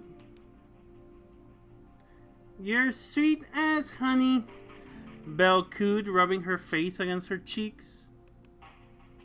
Honey sighed, stroking her head. We really are friends, Belle cooed happily. Of course we are. It just makes me happy to say it out loud. Honey gave her a small squeeze in response. Are we going to do this kind of thing again sometime? Belle asked. I'm not going anywhere. Don't worry. I need a lot of reassurance. Big fucking mood. This is me. This is me. This is me. I need a lot of reassurance. Like, need to get that tattooed. They need a tramp stamp that just says, I need a lot of reassurance. Womb tattoo that says, I need a lot of reassurance. I'm sorry. It's okay. You can always ask. That's a Fabby! I love you, babe. Belle smiled, cuddling up to her. Honey sat in silence with her, Belle's body wrapped in her arms.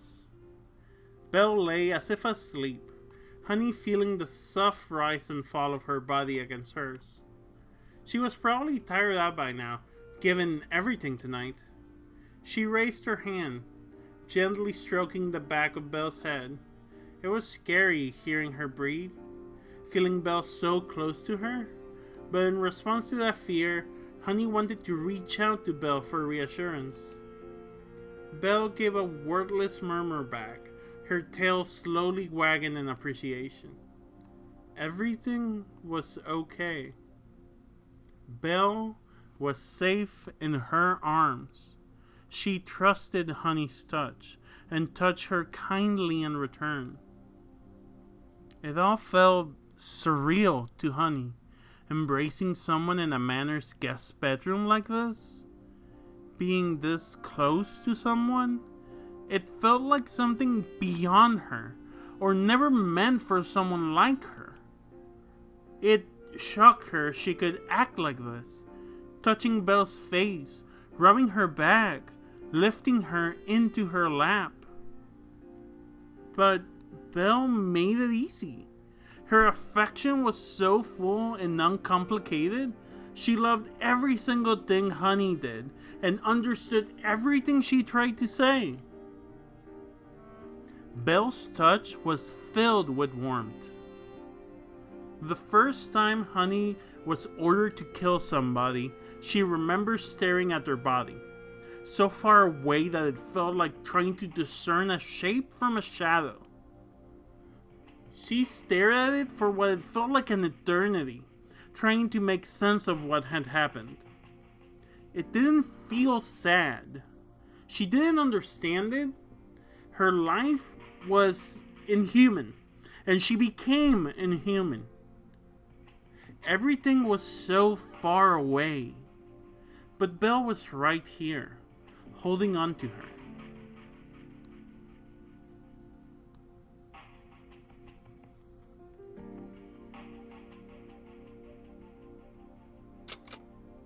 The highway at night is so peaceful.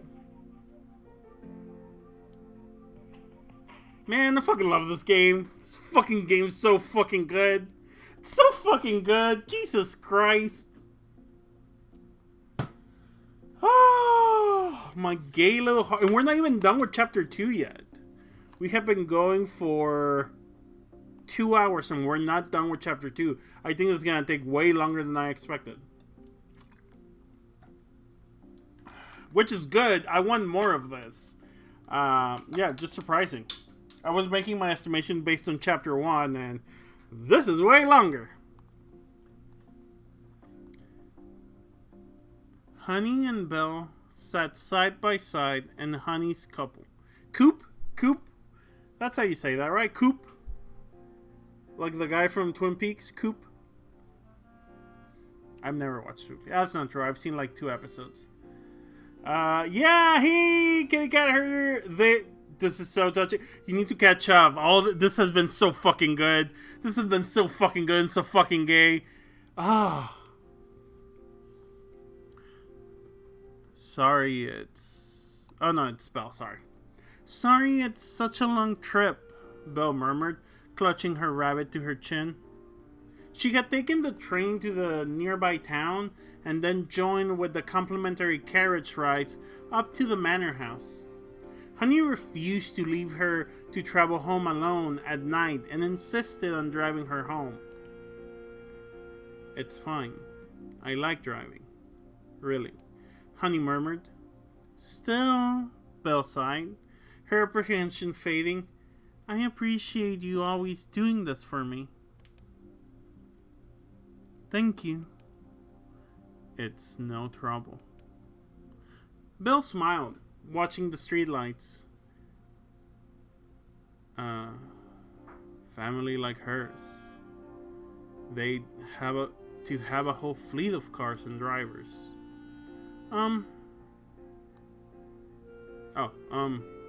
If you'd like, I'm happy to drive you places.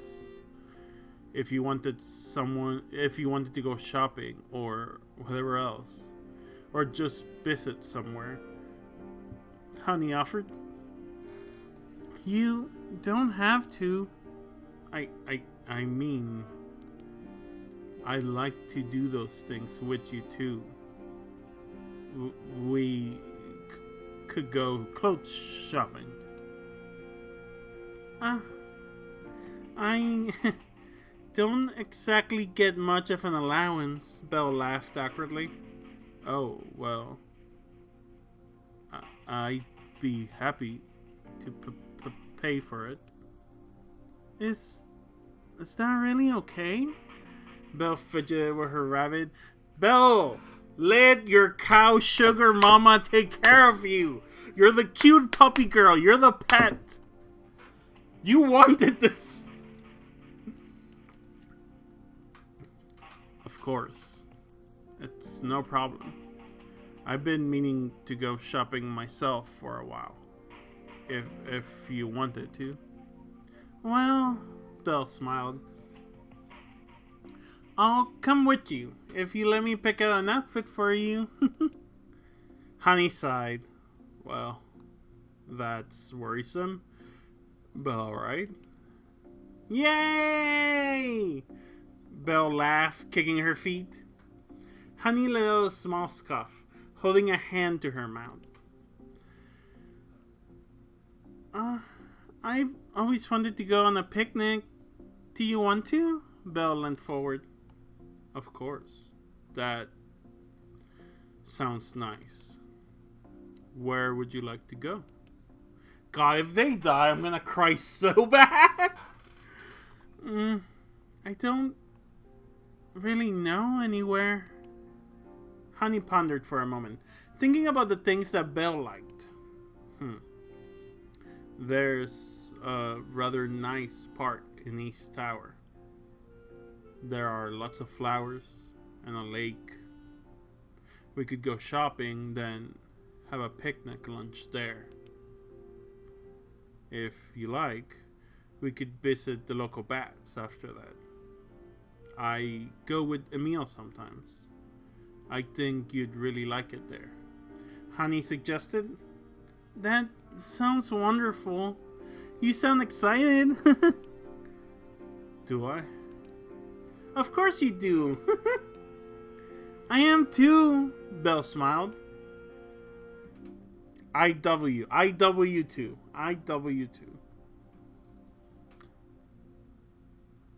God, yeah, I would love to go local bats. I would like to be comfortable enough to go local bats. There's maybe next time you visit, there's a queer swim night here in Austin that I just recently learned about, but it's on Thursdays. But I do want to go. Maybe when you visit or when you move, one of these weeks when Marie's feeling like doing that by herself, you and I can go. Dude, it's not the same as a bat, but we can go to queer swim night. That would be really nice. Do you want me to bring anything? I'll bring my own lunch. Do you have a blanket? Belle asked. I think so. You prefer tea, yes? I'm guessing with lots of sugar? Honey sighed. Belle giggled. Bingo! Milk? Belle nodded. Mm-hmm. I'll bring that. And sandwiches. And coffee for myself. I'm really looking forward to it. Belle yawned, curling up in her seat comfortably. Me too. Glancing over at her, Honey felt the warm bloom in her chest. You are gay and in love with this puppy. Tonight was a lot of firsts for her. It stung just a little that it felt like these things were coming so late. Oh, big fucking move, big fucking move, big fucking move. But at the same time for Belle too. There was no shame in any of Honey's experience with her, and the feeling that she could be the first person to connect with Belle in that way too was... There was a part of her that felt a little unworthy of that position. None of those feelings could win against Belle's kind words. Gay, gay, homosexual, gay, homosexual, gay. Honey pulled into the street outside the Katzbalger Manor. I'm gonna keep it that way. Love being gay and in love with puppy girls. Listen, I say this all the time. Ask Murray, I'm saying this all the time. I love being gay and in love with puppy girls. To be fair, I'm in love with one puppy girl. I know more, but I'm in love with one puppy girl. I'm not saying I couldn't be in love with more than one puppy girl. But I'm in love with one puppy girl, and I sure love her. Looking over to Belle fast asleep beside her. It felt a little rude to wake her up, but she gently pushed at Belle's shoulder. Belle looked up at Honey in a daze. Sorry, I fell asleep. Don't worry about it. Belle yawned and stretched, rubbing her eyes. It had only been a short while, but it was like she had been asleep for hours. She unbuckled her seatbelt, getting onto her knees, and flopped across the center console to hug Honey. Cute! So sleepy. Do I need to carry you inside? Honey sighed. I just need to cuddle you every single second, or I will literally die. Me! Jesus Christ, Fuck. Give me a second. Give me a fucking second. That sentence really hit me. Someone remind me I just need to cuddle you every single second, or I will literally die tattooed on me. Please, someone remind me of that. You take a screenshot! I know! Yeah. I'll put it in the group chat. Meow.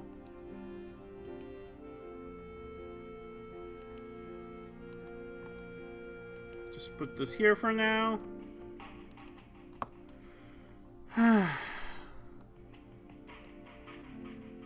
I'll waste away, Belle murmured.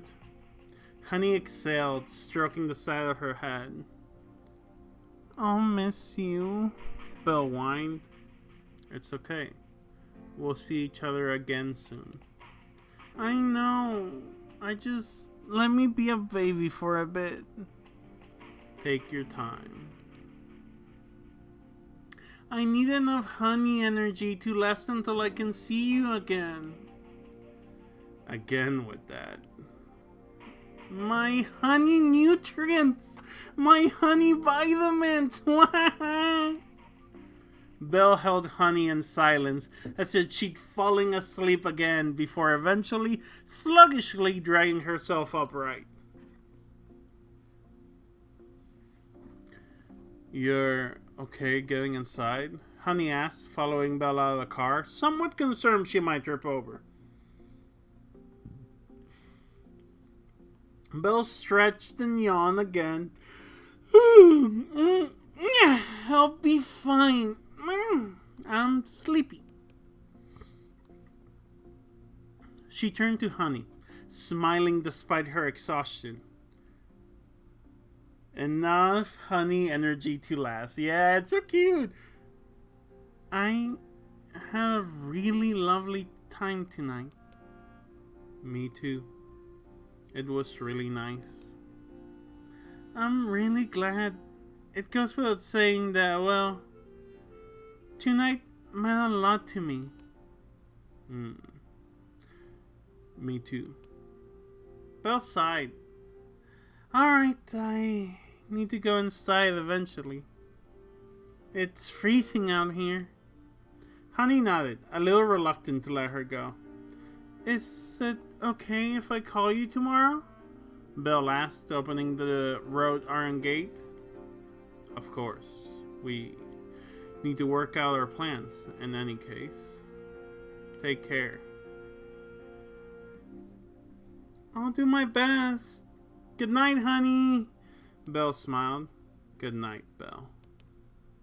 Good night, Belle sang, turning back and waving with both hands as she walked away. Honey leaned against her car, watching Belle walk up the pathway to the manor's door.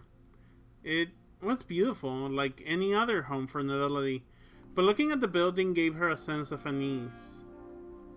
She didn't really know anything concrete about Belle's family, and she hoped her gut feeling about them was wrong. It was difficult to shake the feeling that she'd done something wrong by returning her here.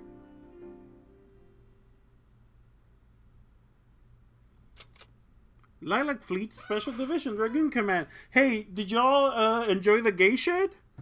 Are you ready for the war part?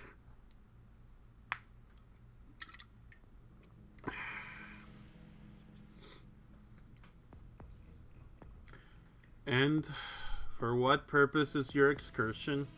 A tired gate guard looked up at Shio. Pharmacy. I'm going to the pharmacy. It was 2 in the morning. The base foyer was abandoned. Bar Shio and the guard sitting behind the desk in front of her. Let's see. The guard clacked away at a keyboard. You are scheduled for a flight tomorrow. Yes, a training flight. The guard glanced over her. The fur on Shio's tail bristled. If there was a time to run, wasn't it now? You're still off duty until 6, so you're free to go. Just be back before 5. Yes, sir. Thank you. The guard sighed. You outrank me, you know? Sorry. Shio hung her head as she passed through the gate. She had snuck out with Ayan earlier on their usual round, but leaving on her own, she felt she needed to go to do things properly. Someone who can't break the rules on her own, but is happy to be an accomplice to others, and even when she does things in the right way, she feels like she's doing something wrong. What a positive reflection of my personality that is.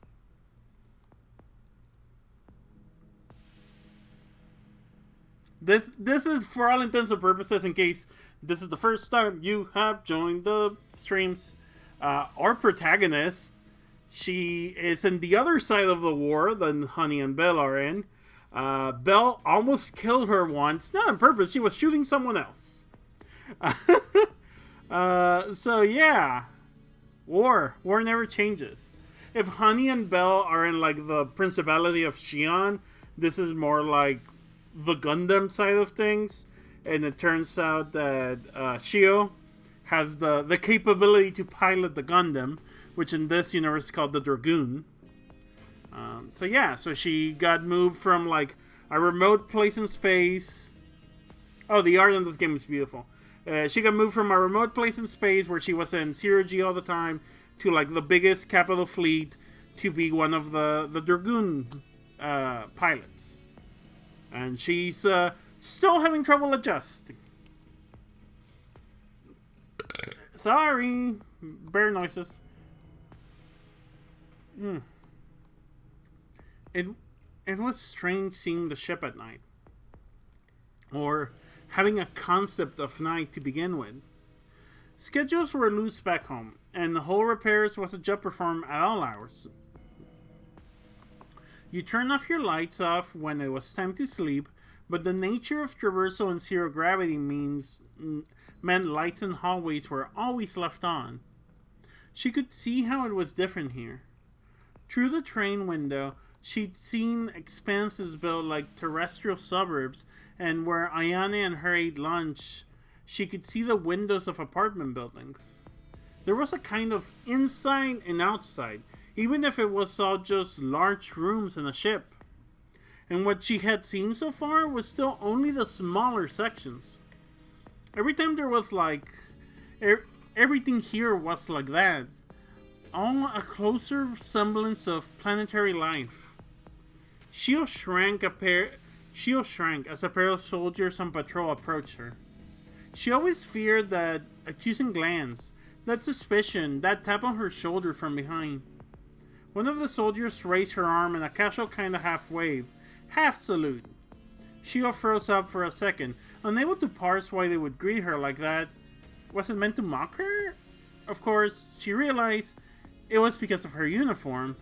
In the split second it took her to understand, she missed the window to offer any greetings back. She was a stranger, but they were in the same club.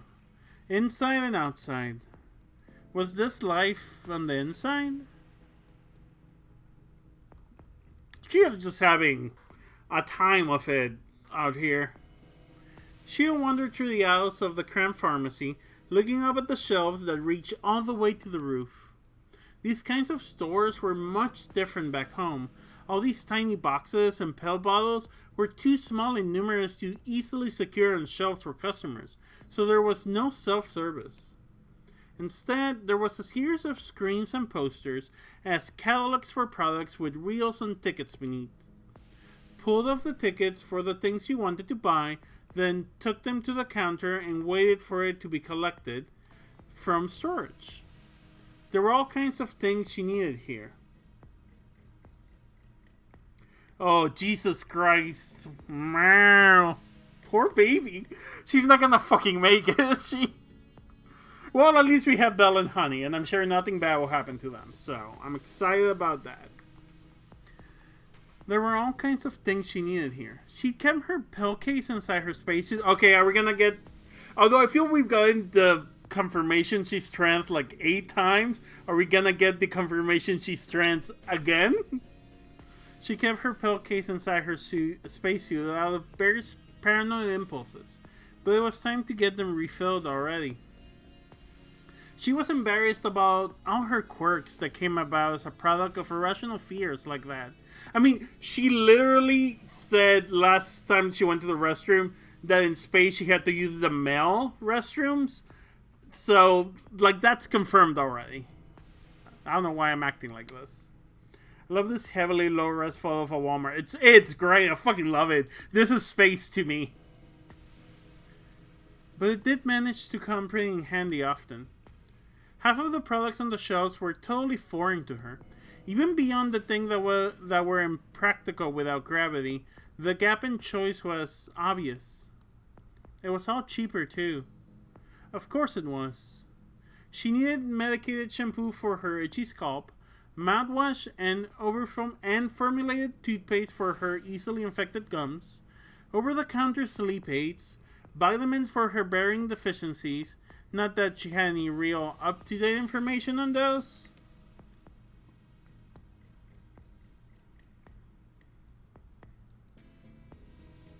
The bathrooms are not gendered, but the actual toilets installed gender the urinals. But she was talking... Oh, okay. She was talking about... In 0G, she had to use the male facilities? That's what I meant. Because she said, like, oh yeah, I had to use the male facilities. Injuries to her stomach meant fiddling with various medications supposed to relieve discomfort, though none of them ever really worked. Painkillers, antihistamines, nasal spray, ointments, dental floss, interdental brushes, face wash, exfoliator, moisturizer, and her prescriptions too. It was a lot of things, really. Estrogen, spirolactone, progesterone. For this place to really be permanent home to her, she needed to start taking care of herself here. A part of her really did want to run away. She was too scared to sleep. She didn't want to be out like this either, but once there was an idea that wormed its way into her brain like this, she couldn't get rid of it until she fulfilled it. I can't sleep because it's not my bed. It's not my bed because it's not my room. If I get these things, it's an acknowledgement I made it my home. That I'm not just passing through. She filled her basket, finding herself hemming and hawing over the different prices of things, and remembering progesterone, straight from Italy, and remembering each time that those no longer mattered at all. She eyed the aisle filled with makeup, slowly passing through and examining each section. She still hadn't learned how to really wear any of it. Oh, baby! Baby! I love her. Anything with powder was out of the question before anyway. She remembered... This is the first time this has happened, so I guess that's what I'll say. Telling her she looked so pretty without makeup. It made her want to start wearing it. Oh, this is bad, huh? Whoever this is, it's bad. It's bad. Whoever did this, whoever said this is banned for a reason. Still, it was an embarrassing leap to make. She prickled with shame, looking side to side to make sure there was nobody watching her. Oh, baby. I remember the first time I went to go buy makeup. Yeah, big mood. Nowadays, I don't fucking care, but the first time, big mood. Wandering around the store, gawking at everything, would clearly paint her as an outsider. You could always tell when someone wasn't familiar with zero gravity. Their every little movement gave it away. Of course, it had to work the other way too. She could act more reserved and try her best around others, not to stare at things, not to act so surprised all the time. But she knew there was something that was giving her away. Something imperceptible to her, that she wouldn't know until someone else pointed it out. Like a mark everyone could see but her. As a spur of the moment as the shopping trip was, she could probably only really feel comfortable doing it this late with no one else around anyway. She'll rub her eyes. I do overthink things. Can't just hurry up and be happy here already? She'll timidly approach the counter, unloading her basket. She still hadn't gotten used to how shops worked here. Good evening. She'll gave her best greeting attempt, wishing she could just hide her face. The young cashier gave a slurred greeting back to Shio, greeting back that Shio couldn't quite make out. It looked like he was about to fall asleep. Jesus Christ, that vendor used to work at a fucking convenience store. Like some nights I did fall asleep. Can I get my prescription, Phil? Yeah, sure. Do you have your card? The cashier sighed. Uh-huh. Shio nodded, plucking it from her wallet and passing it over to him. The cashier inserted it into the computer, scanning over the list appearing on the screen. His eyes stopped on one item. As he glanced over Shio, she slid her arms back off the counter by reflex. What was it he was looking at? She couldn't make out this expression at all. Waka Hasai? What was it? Why did he pause like that? Shio's skin crawled, her hands shaking out of the cashier's sight. It was a mistake thinking this time of day would be easier. If there was a queue behind her, there wouldn't be time for this awkward pause. It was only a small moment, but she couldn't forgive it. The conversation that followed was the usual forced dialogue, Shio numbing along. Have you taken this before? Have you read the warning labels about misuse? She hurried off the store, shoving her bags into her backpack. No, baby. Baby? Where's Ayane to hug her when she needs it? Shio lit a cigarette as she left, drawing in a deep breath. The slight shake of her hand made her want to smash her lighter against the concrete. She didn't feel any better. That stupid fuckface prick made her feel even worse. She watched the smoke rise into the still cold air, wondering how to fill the time. She wasn't in the mood to just go straight to bed like she'd hoped. But what was there to do? She didn't want to eat, and she'd had enough of drinking. What was even open at this hour? Slinging her backpack over her shoulder, she began slowly wandering through the strange, elevated street. There was no one out here, not even those patrolling soldiers from before. She bit down her cigarette in frustration. There was nowhere to go. She didn't even have a television in her room yet. Either. She didn't want to be on that base around those nauseating soldiers, and she didn't want to be out here in this cold, uninviting suburb either. Tomorrow, no. Today, she was going to enter the cockpit of a dragoon for the first time. Where was it that she wanted to be right now? If she ran, where would she even go? What am I doing here? I came here because I was alone.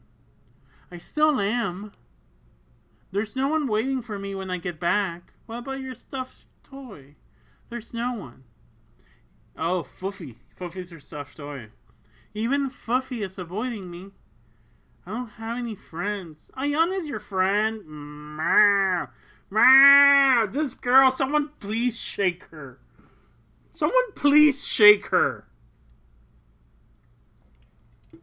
Jesus Christ, sweetie, please be nice to yourself. You're gonna kill me. I can't call Ayane one. I'm not that naive. Shio shook her head. No. It's not like that. I was having fun and she's been kind to me. I just can't get comfortable. And that's not because of her. When she gave me that drink, I got scared for a second. Scared about I was about to be drugged and that something horrible was about to happen. Even just you grab Shio by the shoulders and shake her and she just spams squeak noises. Yeah. I don't know what's happening, but like heads up in case drinking or abuse or being drugged is I don't know if this is where this is going, but in case, based on the things we've seen, if this is like a red flag, feel free to step out. Be safe. Even just being given alcohol at all scared me. Scared me a little. I know she isn't even remotely like that, but it was a reflex I couldn't control. If it was just anxious, I could manage it. But it really feels like people are trying to kill me, hurt me, do terrible things to me. Jesus Christ, baby, please. Oh. Even when they're a nice person, I like her. Even when they're a nice person like her, I still think that way. No matter how much I know it isn't true. I don't know how to stop. I need something to hang on to.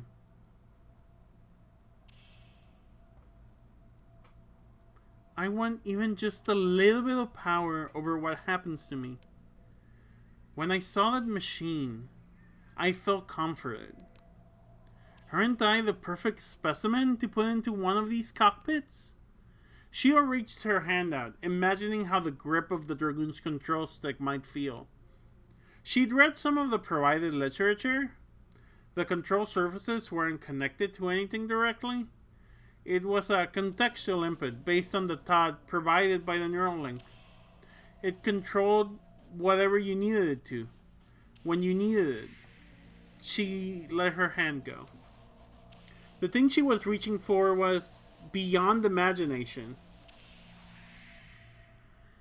It wasn't as simple as getting into a machine and pressing a few buttons. It wasn't like controlling a ship in one of those arcade games. This machine was going to invade her mind in a process that killed almost anyone who attempted it. How was she meant to believe it wasn't going to kill her too? How was she meant to feel okay with the ability to survive that kind of violation? Her body and mind molded into components of a war machine. A government-owned device that invisibly forces way into her, reading and manipulating her thoughts. It was too sick, even for her delusions. It really does just kill. If it really does just kill me, would that be better? I want to get in. I want to be the one in control. I want to run away. I don't know what it will do to me. I don't want to hurt anyone. I want to rip apart anyone that tries to touch me. I don't want anything inside me. I want my thoughts to remain my own. I just want to be safe.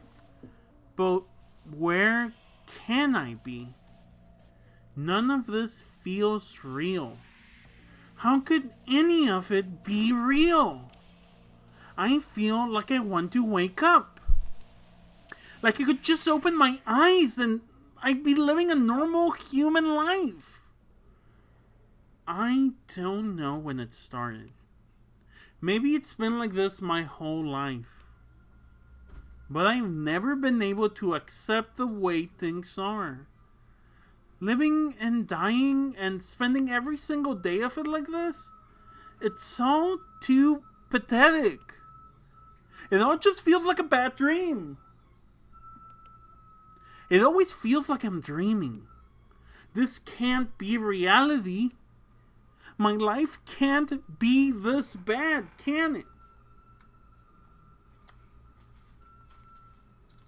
Sorry, Chad, I'm hugging my wife. I love you, wife. I love you. It all just keeps getting worse.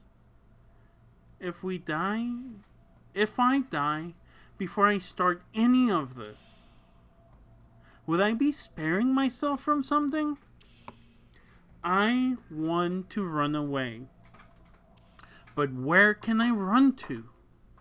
I don't want to go back to that place, those people.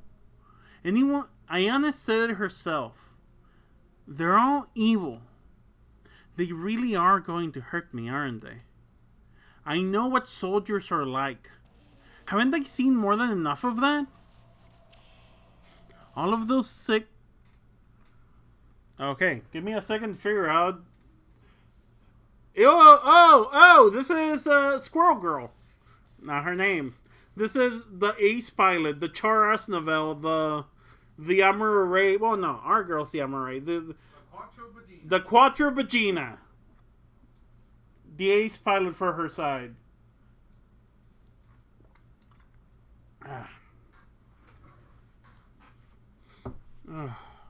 I'm trying to remember how I went with her boys. I think I went quiet, but different than Honey. I think I went like my voice quiet. Hello. Jesus! Fuck! I need to replay that. Hello.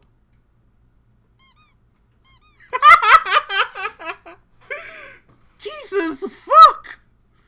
Quattro vagina.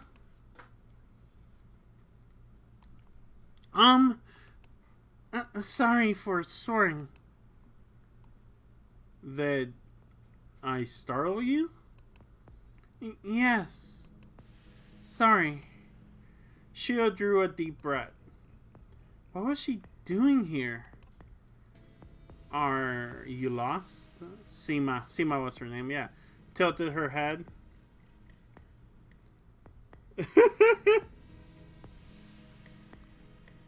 Are you lost? Sima tilted her head. Great. No, I'm just, Shio gestured at her backpack. Doing some shopping. At 3 in the morning. Sima gave no real response, which seemed to be equivalent to a nod. I was just about to head back, let me just put this out. Shio glanced back over at Sima, flinching when she saw Sima had already moved to Shio's other side. Were her footsteps really that quiet? Are you coming? Sima asked, looking back at her. Yeah, sorry. I should have realized you were headed in the same direction. Shio sighed to herself.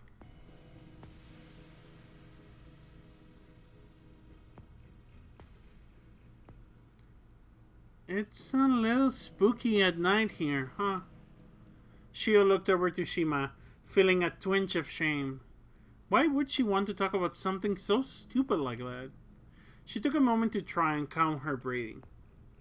The feelings from before still lingered, but she didn't have to ask me to walk with her. What was Sima doing at this hour to begin with? Shio didn't even know where to start guessing. It didn't seem like the regular rules applied to her.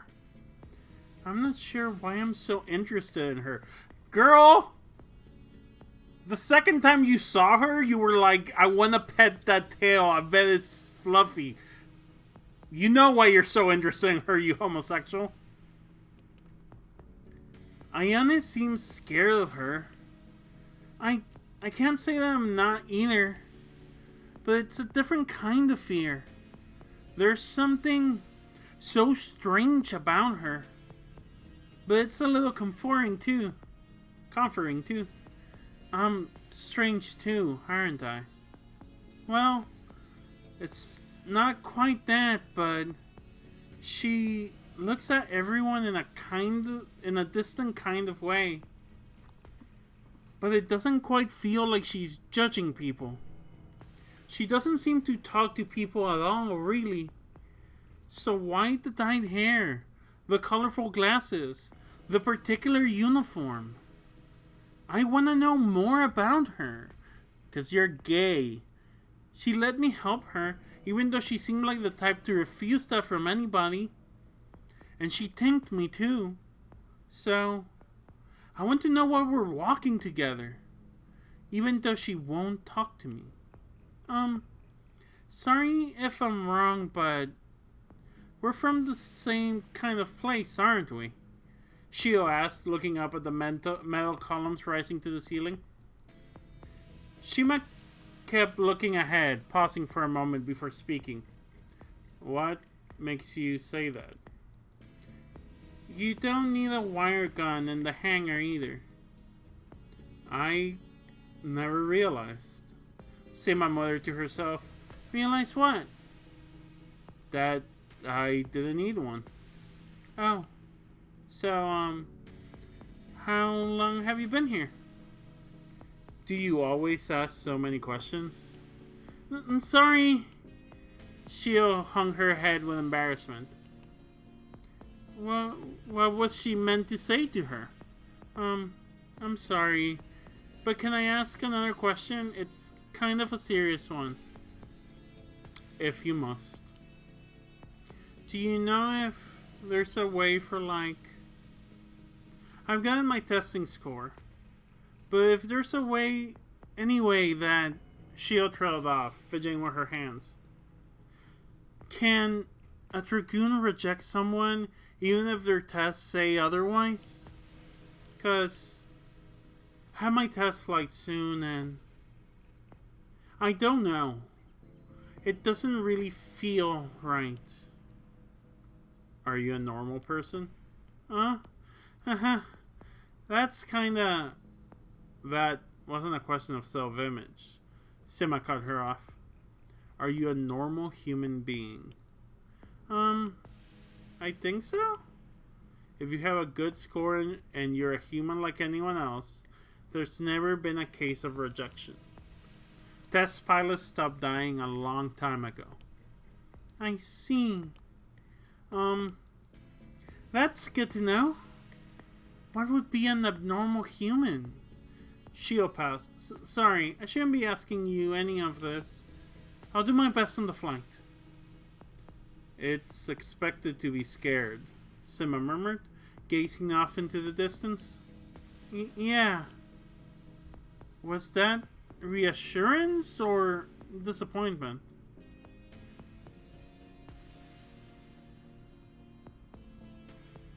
Shio fished through her pocket for her ID card, standing outside the gate. The guard behind the counter gave the pair a glance before returning to what she assumed was playing a card games on his computer. Hell yeah. It's weird how this place looks almost the same at night. Sima didn't reply, looking up at the window above them.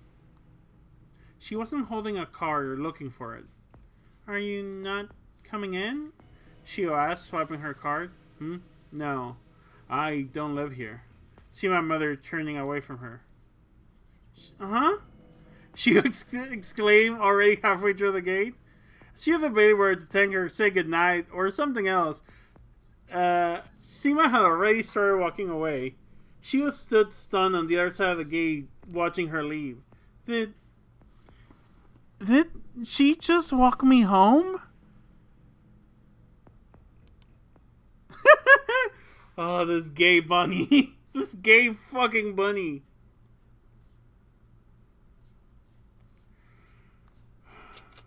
The Duchy of Lucia. We're back. Please let me be with my girls again. I love these characters. Okay, so probably not. Oh no! Oh yeah, no. This is Honey. This is Honey. So it's back at her home. Honey flopped face down onto her bed with a small whine of relief. She liked driving with Belle, but the long term home alone was exhausting. She lay still for a while in an attempt to collect herself, then rolled over, clutching her pillow and looking up at the ceiling. Yeah, this poor, sad, but also gay bunny. The autism on that squirrel, yeah! Oh god, this fucking game. All she could think of was Belle, because she was gay. The things she said echoed to her head. The feeling of her body so close to her lingered on her fingertips. Her chest ached. Having experienced so many complex emotions, and now that she was alone, they came spilling out. She missed her already. How long had she been starved for the touch of another person? Queen Charlotte hugged her all the time, but it never felt like anything close to that.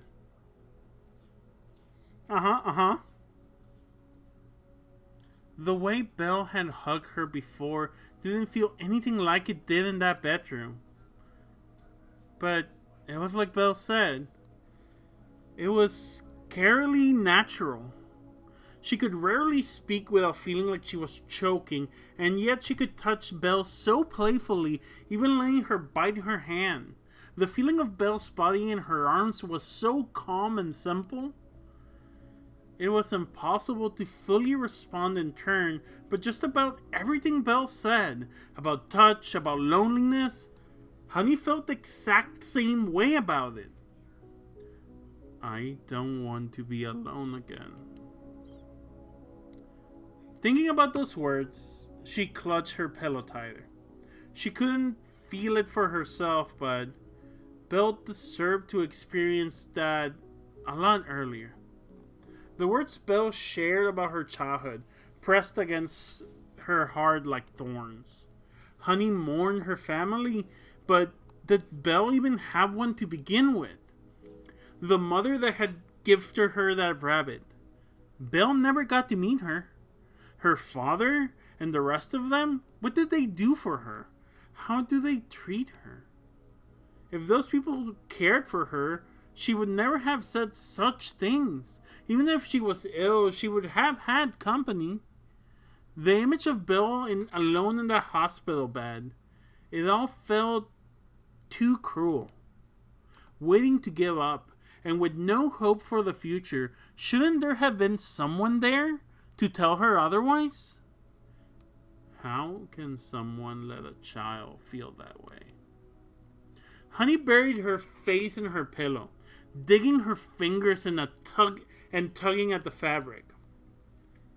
Eventually, she gave up with a sigh, running her hands through her hair.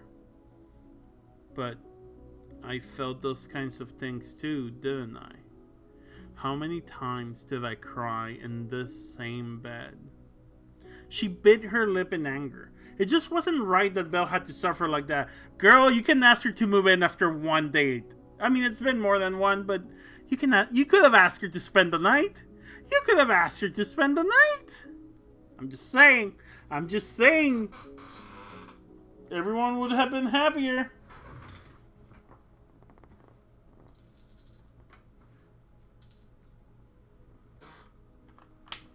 I'm just saying. I'm just super saying over here. But what can I do about it? Honey rolled over, staring up at the ceiling. She thought about their plans, about how they get to spend more time like that together in the future. She'd hoped these things would help her feel at ease. More than anything, she just wanted to show Belle that she wasn't alone. You have lesbianism, baby. Let's fucking go! I can manage that much. But I want to be able to do more for her.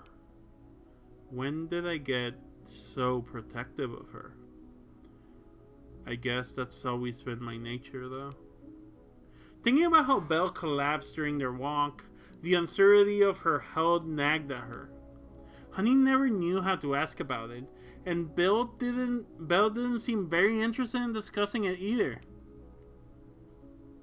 Wow, what a lesbian. As far as she understood, Dutchy medical sciences and the magic arts had rid the nation of all terminal illnesses. But there were still any number of severe chronic conditions that remained uncurable. She didn't want to talk about it with anyone, not even Belle, but due to her own circumstances, Honey herself was put on medication and other treatments that would continue for the rest of her life. It was a miracle she grew into a healthy adult. She raised her hand above her face, gazing up at it. It really was a miracle. Because she was blessed. Even if only a little, her body would always heal faster than sickness would take her. There was every chance they suffered from the same condition. Lilac syndrome was the primary cause of death during childbirth and was frequently transmitted from parent to child. But telling Belle that she grew up into a healthy, robust adult when Belle didn't? How could she ever do such a thing to her?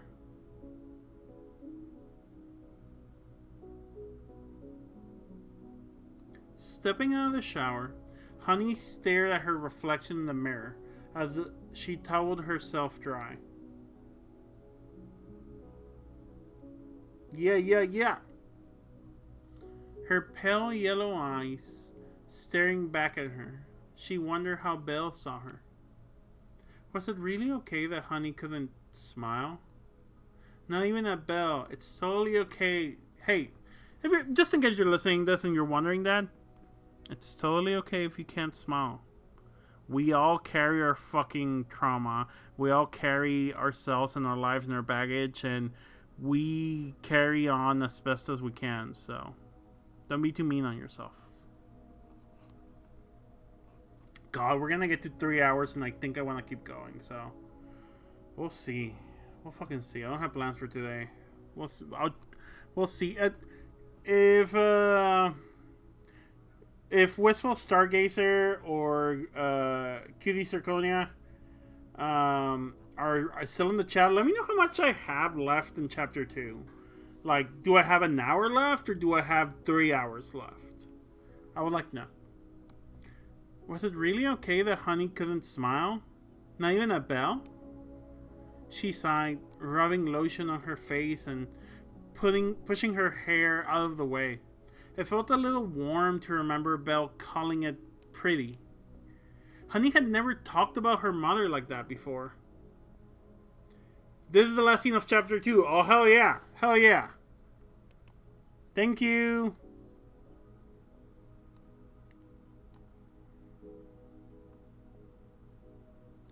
She sighed, pressing her hands against her cheek to distract herself. Thinking about her alone wasn't going to end well.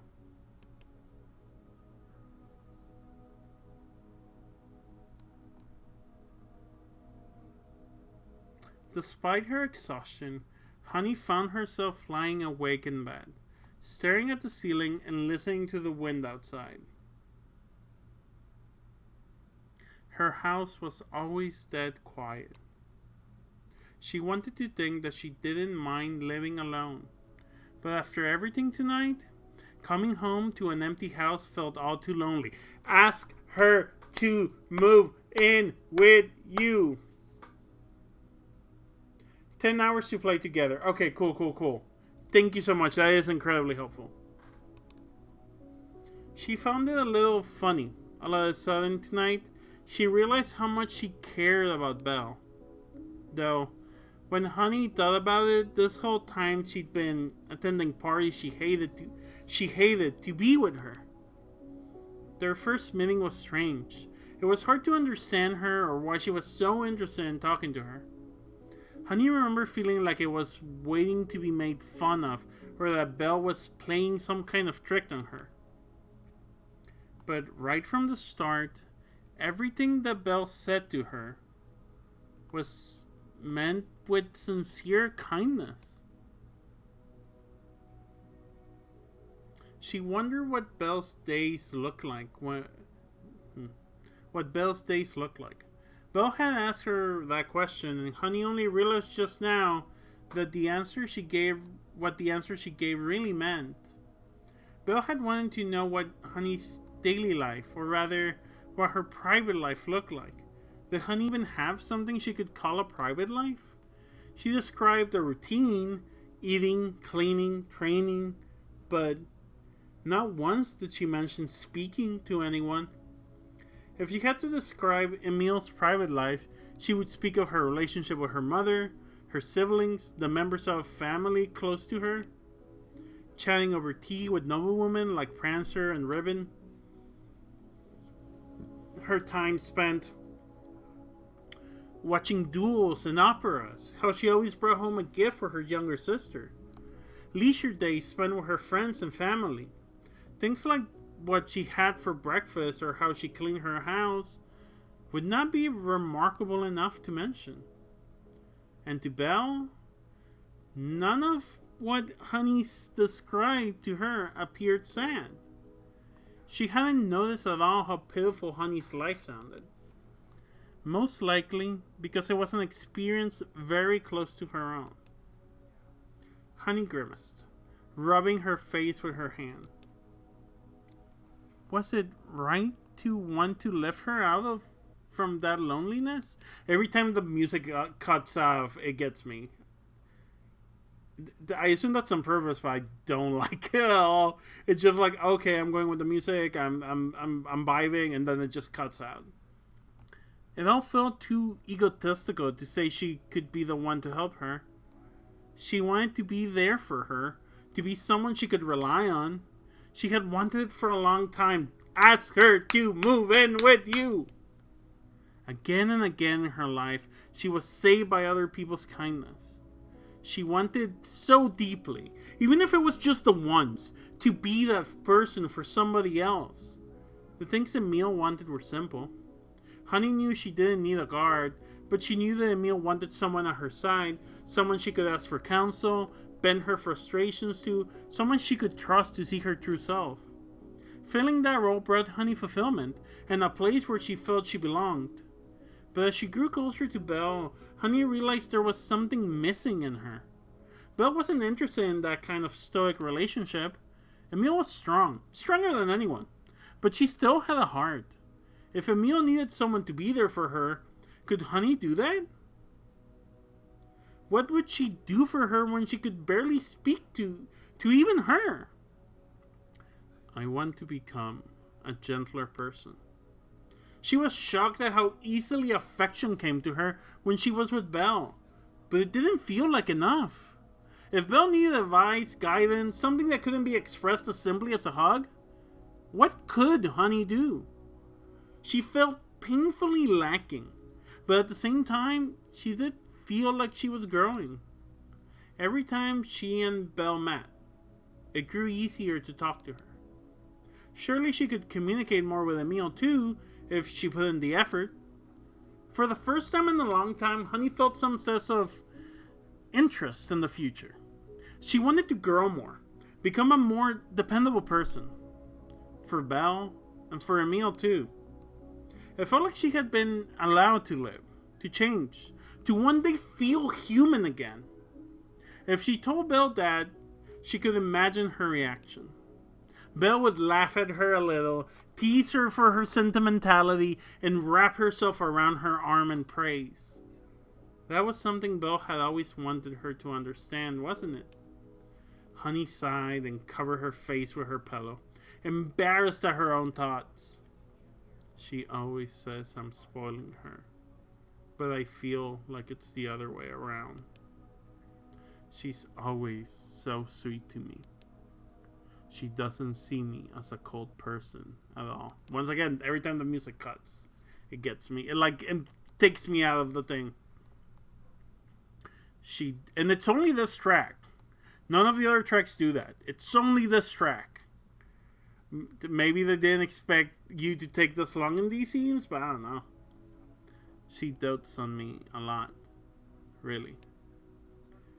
I really do like her. Don't I? Burning with a sudden frustration, Honey got out of bed, turned on her lamp, and went to her closet. Digging through a basket of old clothing, she thanked her past self for never throwing anything away. She timidly lifted her prize out of the pile of cloth, drawing it close to her chest. It was her bear! It was her old teddy bear that she had been gifted as a child. She feels warm, even knowing it's just in my head. Or I guess that should have been in Belle's voice. Give me a second.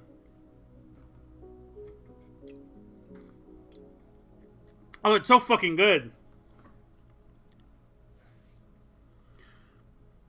She feels warm, even knowing it's just in my head. Belle's words came to mind. It really did feel warm. She hadn't thought about it in years, so why now? Honey sighed to herself. Maybe I am just lonely. Or maybe I want a little more, to be a little more like her. She crawled back into bed, clutching it beneath her chin. It was embarrassing, but she really needed to hold something right now. This is so fucking cute. I am losing my mind. Look at this. Look at this. Look at this cow holding a bear. God. Someone who has dated a cowgirl. love to be held like that. Anyway, she definitely teased me if she saw me like this. Why aren't cell phones a thing here? You could have sent her a selfie to get teased. Right? End of chapter 2. Everyone else sent selfies to get teased, right? Right? Anyway.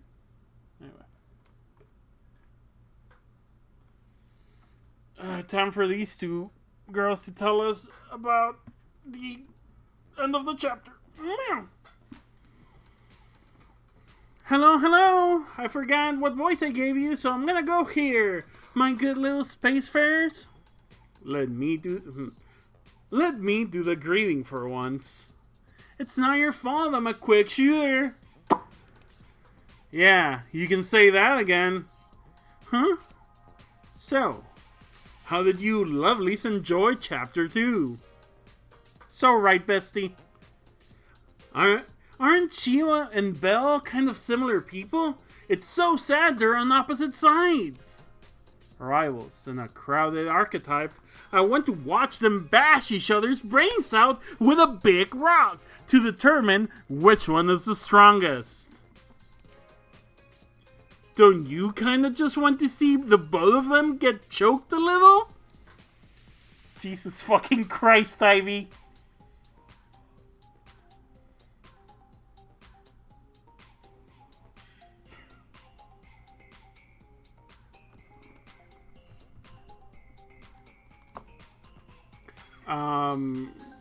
Me when I see both of my girlfriends. What? Or both. When I see two of my girlfriends. God.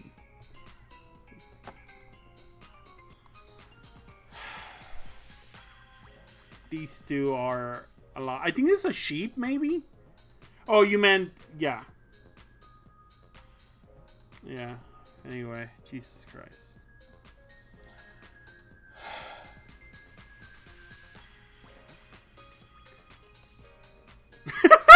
That was my reaction. I thought it was really sweet what Belle said about stuffed toys. Yeah, I sleep with a bunch of them. And you never wash them. She does weird things with them too. Everything I do is completely normal. Of course. Honey is kind of an oddball, but doesn't she just have that aura about her? Like, if I was her girl, she would listen to all my troubles and let me weep into her ample bosom, and she would hit someone with her car just for me. Ah, so like Philly, who is flat, soulless, and can't afford a car. You. I really want to pet Belle's head.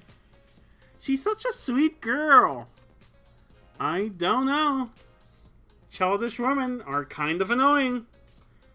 I am not childish. Anyway, I'm still not sure why we have to present these, but it's time for some author's notes. I love the fucking Netheroids and Gunpla. Fucking nerd.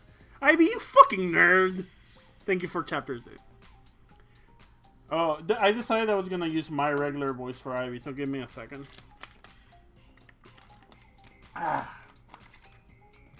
Hello again, and thanks for reading chapter 2. I had a fun time writing this. It's what I like to say, but it was quite a difficult chapter to write. Serving as introduction to the Duchy, Honey, and Belle, and their dynamic, while also being a rewritten script from like 2 years ago, it was quite a challenge for a number of reasons. In the end though, I'm quite proud of it. Oh, she's a poodle! That makes sense.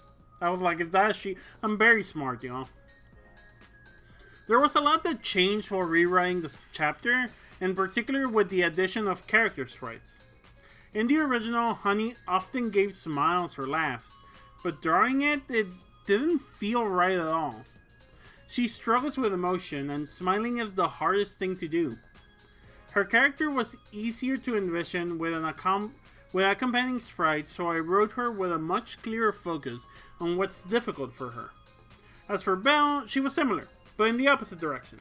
She was more reserved in the original, but drawing her went to give her more unique traits and more distinctive expressions, so she ended up emoting much more strongly. It was fun to draw her drooling, so I wrote her as a bit more of the range character because I wanted to keep showing those sprites. That's the process, I guess. I didn't fully realize until I was finished, but there ended up being a lot of perverted jokes in this chapter. I guess I like writing perverts. Me looking at the camera. I like writing girls as weird and as these people you find in reality.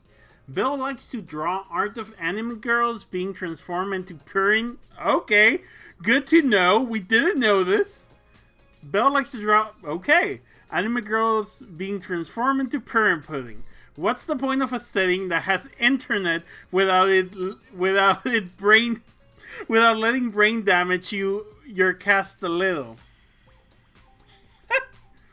On the more serious side of things, in particular for Shio, the issues she has with mentally and physically are based on my own experience. She has mentally and physically are based on my own experiences. The things Honey notes about speech therapy and Belle being unable to pronounce the and of sounds properly was something I was told myself by a speech therapist. It feels like a little embarrassing writing very personal things into my characters, but it's important to me. Big mood, big mood, big mood.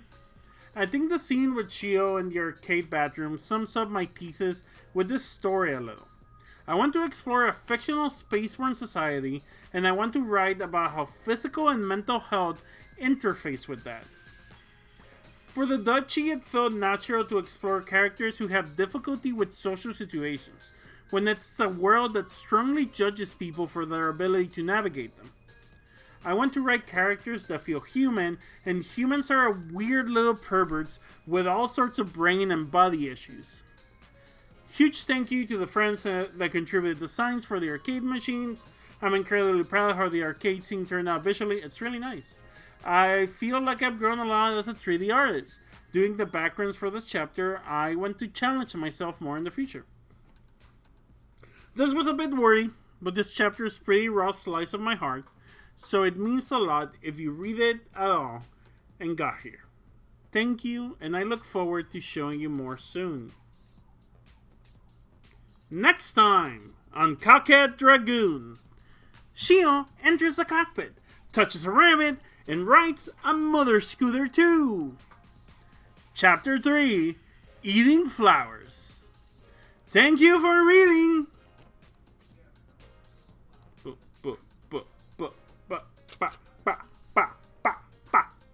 Ooh, I don't know what I'm doing. Okay. I'm not saying the stream's done. I am gonna take a break. I'm gonna refill my water. I'm gonna hug my wife. I'm gonna go use the restroom.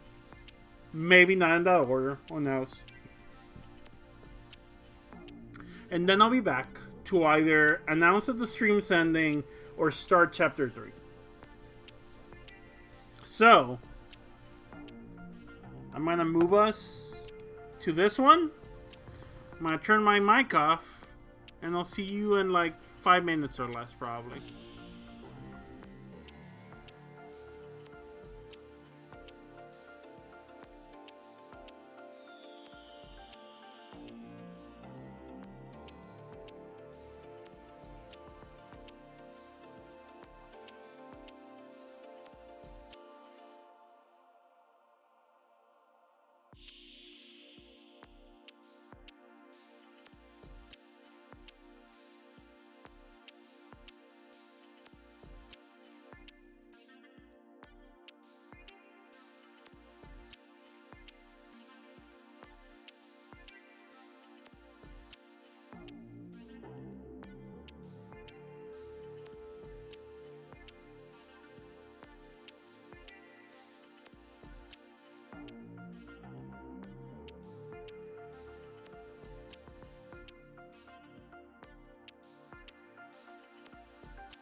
Whoopsie whoopsie. I meant to say, what's up, God Gamer Nation?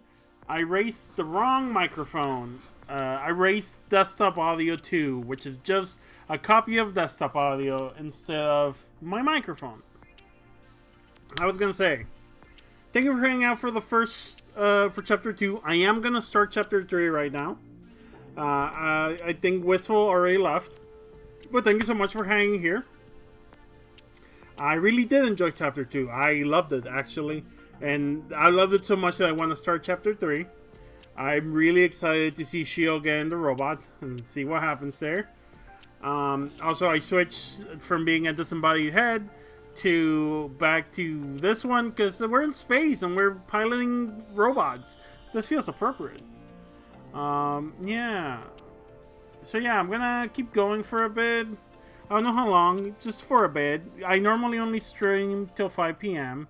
I am gaming, it's true. I normally only stream till 5 p.m. Central Time, but I don't have recording. I don't have Island recording today. And I don't have, like, a draft or anything I need to go do. So, Marie's talking with a friend of ours. They're hanging out in the bedroom. And they're gonna come and get me when they're hungry, and then they'll figure out food for us. But I'm doing great, and I want to keep playing this. We have a decent amount of people watching, which always makes me happy. I am selfish like that. I like knowing people are listening and watching, and this will be in the bot too. So let's fucking start with chapter 3.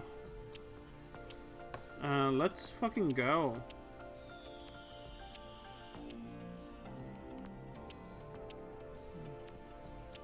Oh, I guess it's start, not scene select. Have I noted before? Yeah, I think I have noted and said before. That sure is a gun being cocked, huh? Well, this was when this is the place where, like, she joined the ship. This was the mansion they were at. And this is the robot. So time for chapter 3. Eating flowers. Fucking gun every time. Yeah, you cock it and then you shoot it every time, and I forget about it every single time. I'm so bimbo. Chapter 2 might be my game of the year. I'm not joking. Like, chapter 1's good, but chapter 2, which I guess volume 1 would be complete. Chapter 2 by itself, I think it might be a not perfect. The problem with the music did bother me. Not gonna lie. That's like the one blemish.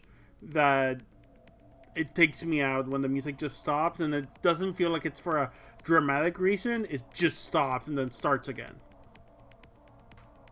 Anyway, I'm really excited. I'm really fucking excited. This game's really good. So apparently chapter 3 is about 10 hours. We'll see how much we do today or tomorrow. And then that will depend what I do on Thursday. Probably not gonna do 10 hours work, but listen. Shit, if I'm having fun. Shruggity shrug. Oh shit, who says this? I'm gonna guess this is Shio. I am a pilot of the Lilac Navy. Oh. Maybe not. If you are reading this, I am unable to communicate due to injury or equipment damage. I have been separated from my craft, or it has been destroyed. As a citizen of the Lilac Fleet, failure to assist me is a criminal offense. If you are a member of a neutral territory, please give me aid and take me to the nearest Lilac Fleet post. You will be rewarded generously. I assume that was her reading something? Oh, interesting. Sheila slid... Yeah, I think that was her... Let's say that was her reading it. Sheila slid her fireproof chit into her pilot's emergency pack, placing it beside an empty holster for a handgun she hadn't been issued yet. She had basic qualifications to handle firearms as part of her old work training, and it felt odd to admit, given what she was just about to do. The rest of the items were familiar to her, as standard for any extravehicular operations. Rope, bandages, suit sealant, rations, radios, and survival equipment.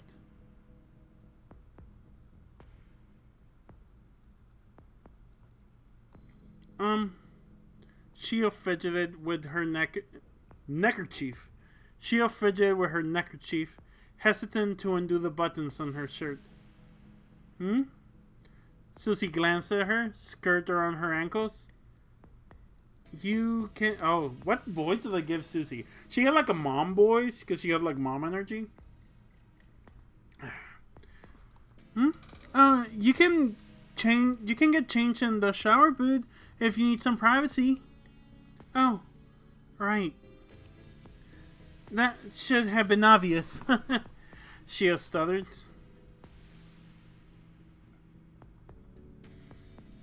Shio loosely folded up her suit and headed towards the stalls at the back of the room.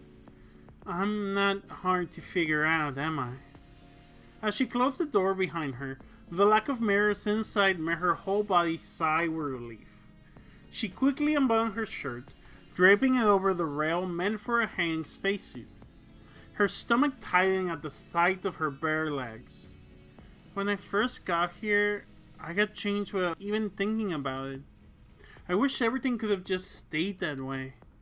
Pushing those thoughts out of her mind and keeping her eyes on focus, she pulled her pilot suit up over her legs.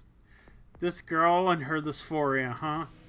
Unlike Sima, it was quite easy for Shio to get a suit over her small rabbit tail.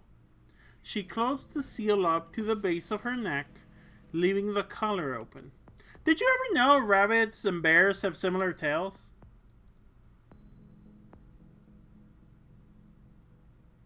Makes you think, huh? Shio's legs were rigid as she stepped back out, folding her uniform and neatly placing it in her locker. Susie sat waiting on the bench for a soft smile, a silver case in her hands. Already? Shio nodded. Susie opened the case and carefully removed a black band with no distinguishing marks. Shio had already been instructed on it, raising her chin and presenting her neck. Love to present my neck, baby. Susie leant over Shio and firmly pulled the collar. You wear a collar to pilot the robot?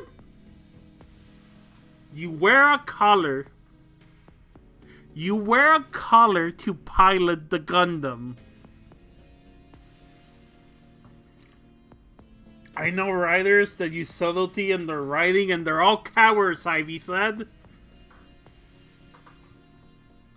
Shio held open her suit's collar. Yeah, makes total sense. So Susie could fix the clasp behind her neck. Brett held to prevent herself flinching. It's not too tight, is it? Susie asked. Shio shook her head. No, it feels okay. Good. It needs to be tight, but not uncomfortable. I don't really feel anything. Shio gingerly touched it. It felt like hard vinyl. You won't. It's just an antenna, really. Susie closed the collar on Shio's suit. I see. Susie slung her bag over her shoulder. Alright, let's get moving.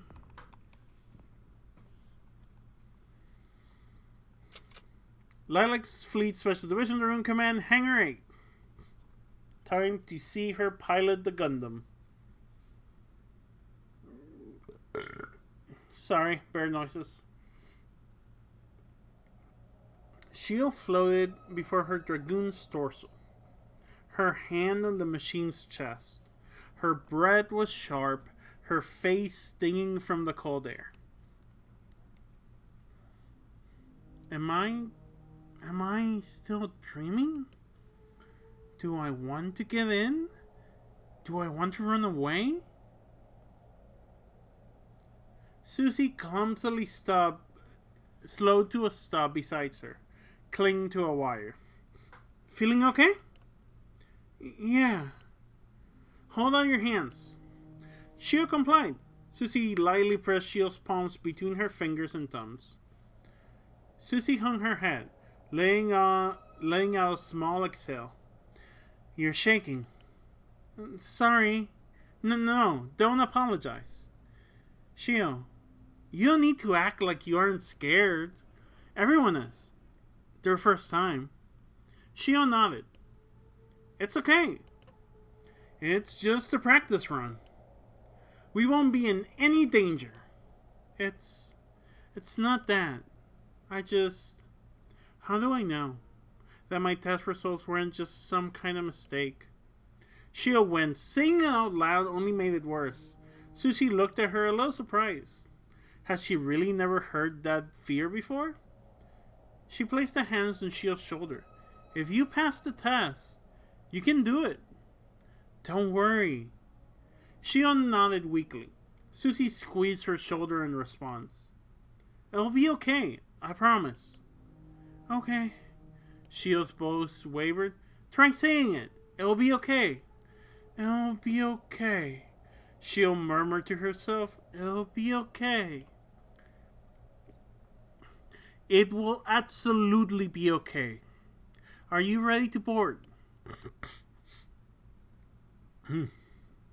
Yeah. Alright. I'll run you through the startup procedures. Meow meow. I love the art here. Shio cautiously pulled herself through the open hatch, examining the small pilot compartment. She was used to moving in tight spaces without gravity, but even for her, it felt difficult to turn around and get her legs into the recesses beneath the large control unit. Susie ducked in after her and reached for the harness. I can't... Shio stuttered. It's fine, Susie smiled, pulling the belt around Shio's waist and fiddling with the latch. These are trickier than they look. Right, Shio blushed. Okay, first, turn the battery switch on. It's here. Susie pointed to a switch on the console in front of Shio. Got it. Susie ran down a long list of switches. With functions Shio didn't understand even remotely, Shio followed her hand and pulled each one. Okay, hold the GI prime switch for 5 seconds. GI set to arm. Okay, hold the collar signal test. Okay, signal received, good. Hold collar pair for 5 seconds. Collar pair, cool. Pilot registered. Begin GI boot sequence. Is this supposed to be... Oh, no. I was like... yeah, no. I was like, is this supposed to be a robot? No. Okay. It starts in 5 seconds. Susie paused for a moment. Okay, this will sting a little. Huh? Oh, Jesus Christ!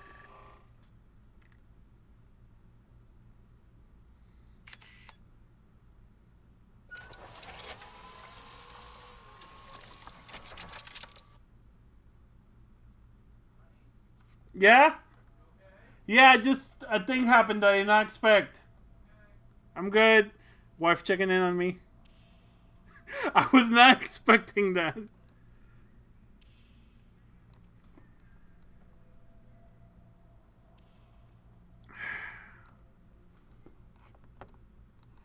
Connection stable.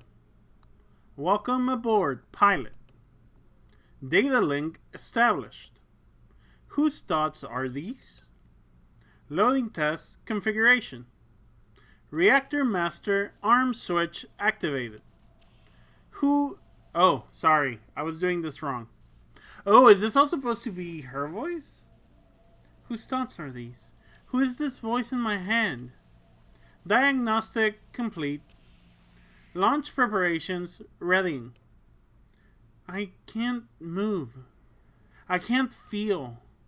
What's happening to me? Where am I right now? I feel sick. I feel sick, I feel sick, I feel sick, I feel sick, I feel sick, I feel sick, I feel sick. I feel sick, I feel sick, I feel sick. Shio doubled over, hand clutching her mouth. Thoughts filled her head that were not hers. Knowledge and memories appeared from experiences that never happened.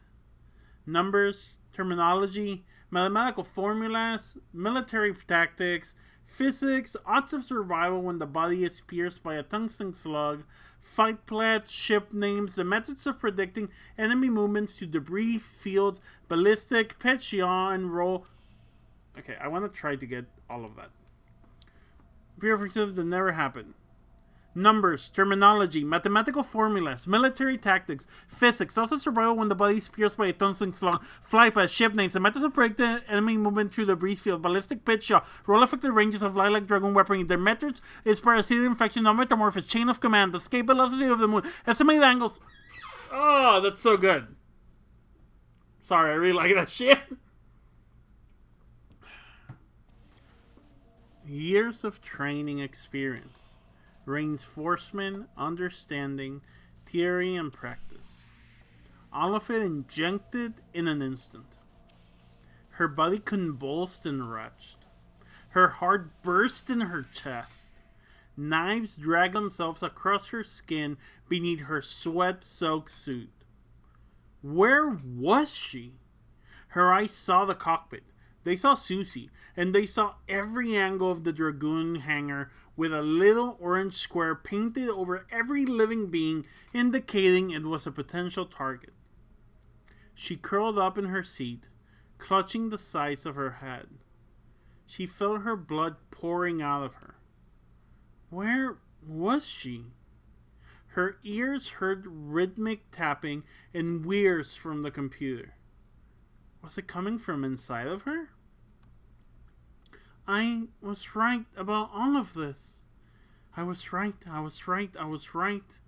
Pain, violation, change. Shio, can you hear me? It's okay. Deep breaths. Shio coughed, shuddering and frantically wiping away the blood and vomit trailing from her mouth. Shio, it's okay. You're not hurt.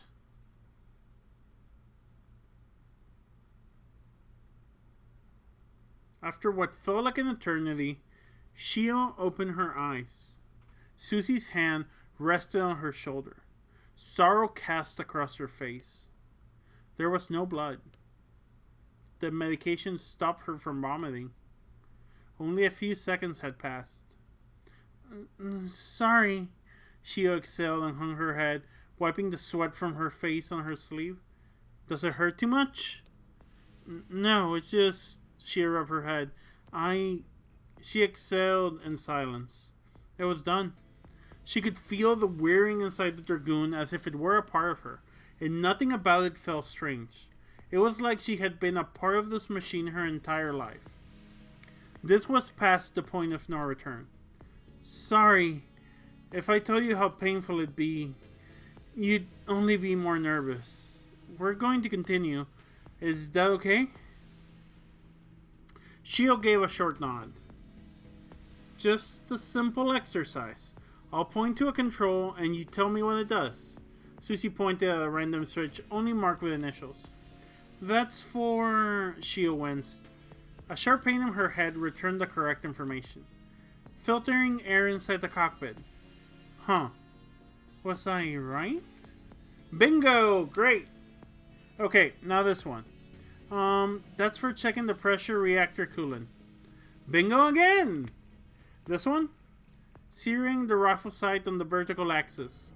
Excellent! I told you it would be okay, didn't I? Yeah. Shio smiled nervously. I've never heard any of these words in my life.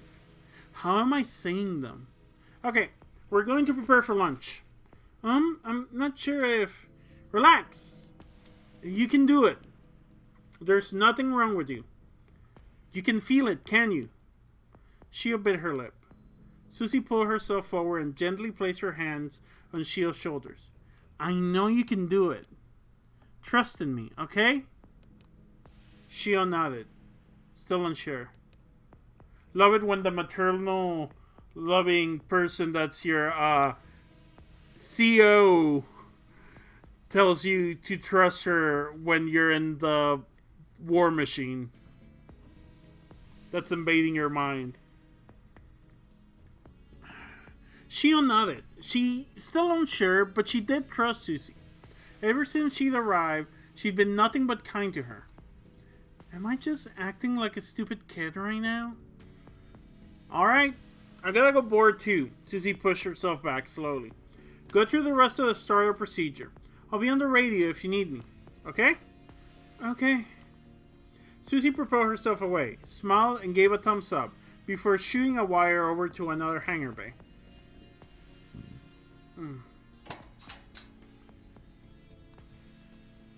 Now, sitting alone, the Dragoon's interior was dark, illuminated only by emergency lighting and the glow of static-filled displays. With the hatch closed, it became apparent how cramped it was. Even at her height, it would be impossible for Shio to stretch the full length of her body. This cockpit was constructed around her measurements. This machine was made only for her. Another piece of new information inside her. Her hand guided by this new sense of memory, Shio performed the preliminary start sequence, pulling switches and analyzing readouts. Cockpit pressurization complete. GI system stable. Connection stable. Emotional correction active. Pilot BIOS stable. TUD interfacing active. Everything about the Sephirantes was clean and perfect, but there was something deeply familiar about the interior of a Dragoon. Recycling everything of value was the Lilac's policy. Everything was made to be put back together. Even to an amateur like Shio, it was obvious how old these components were. It felt like being inside a dying animal. Parts of the console had been replaced and didn't quite match. Clusters of wires and pipes running through the cockpit interior. Everything was fitted awkwardly. Every part salvaged from a different machine.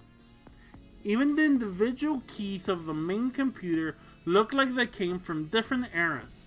Some of the plastic yellowed more than the rest. There was no hiding its scars. How many repairs had this machine gone through?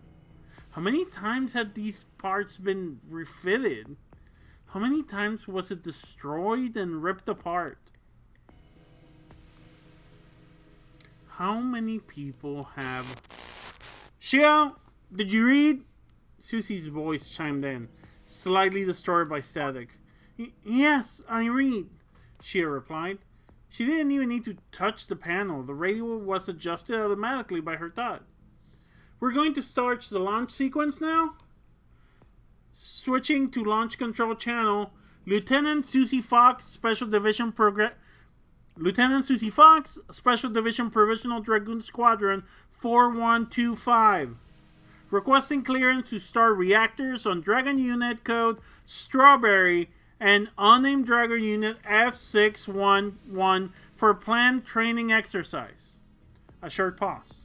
Shio couldn't hear the response. A buzzer sounded inside Shio's cockpit, indicating that the Dragoon had received the signal to begin operation. Beginning reactor start sequence, Susie said. Beginning reactor start sequence, Shio repeated. Shio began flipping switches and typing commands as if she'd done it 100 times before. The reactor startup was quieter than she expected, a low hum and vibration rumbling faintly through the cockpit.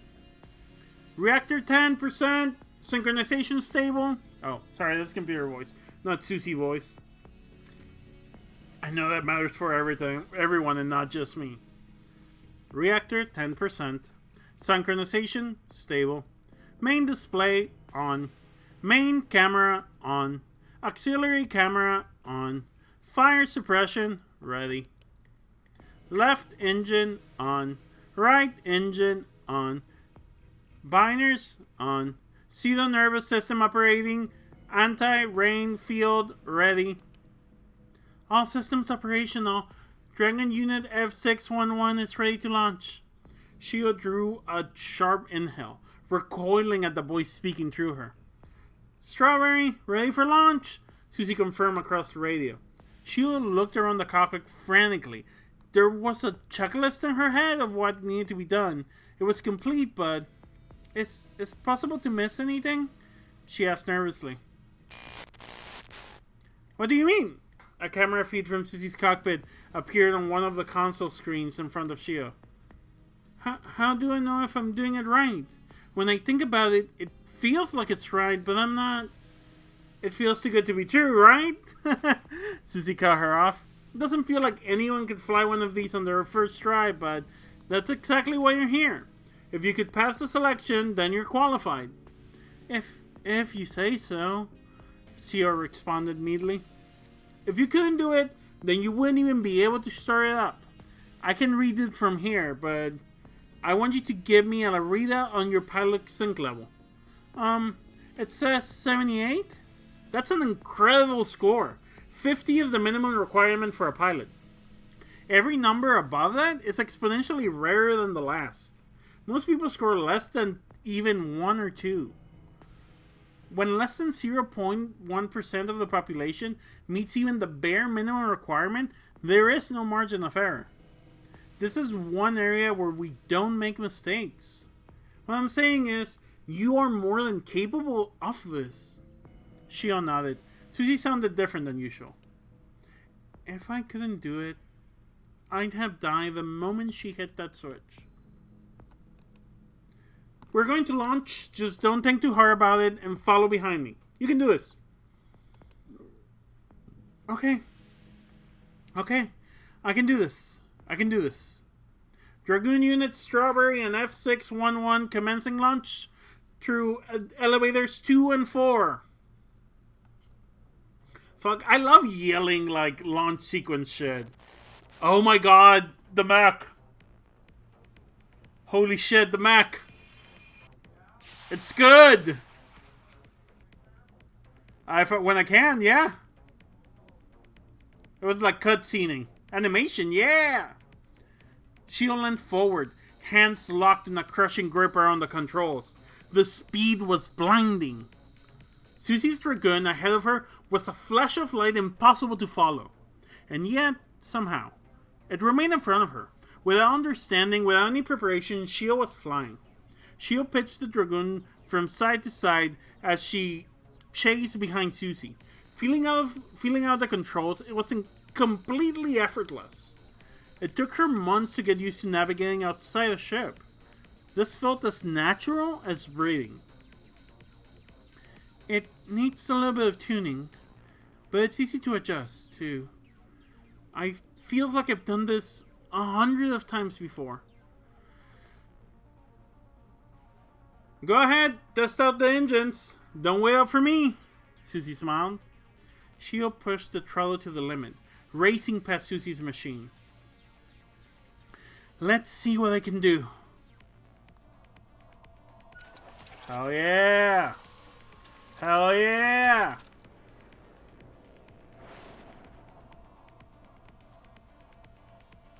Oh, this is so good. Oh, there we go. That's what I need.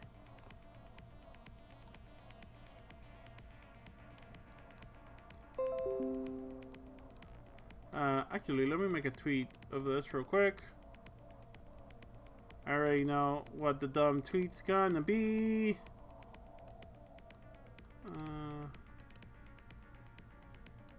Quote tweet. Get in the robot bunny girl. Or get in the robot bunny girl. I think I misspelled like most of that, but fuck it. People get excited. Cool, drinking a little water. Let's fucking go. The space around the Dutchy planet isn't frictionless. It's thinner than air, but there's a limit to the speed of every craft. I can hit my limit in just a few seconds. I can dodge anything in an instant. I already knew before I did it. It's easy. Easier than playing a game. I never expected this thrill. You could train your whole life and never do what I can do now. I get it now. I get it. This is what it means to be special. This is raw power. Oh no, she no longer wants to be Bunny. She wants to be power. I can kill anyone like this. Oh, Jesus Christ, again. I'm good, I'm okay. Did she kill someone? Okay. Kill.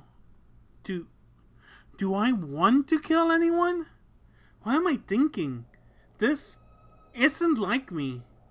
Are these really my thoughts right now? Is this what this machine does to a person? I can't hold a gun without wanting to cry.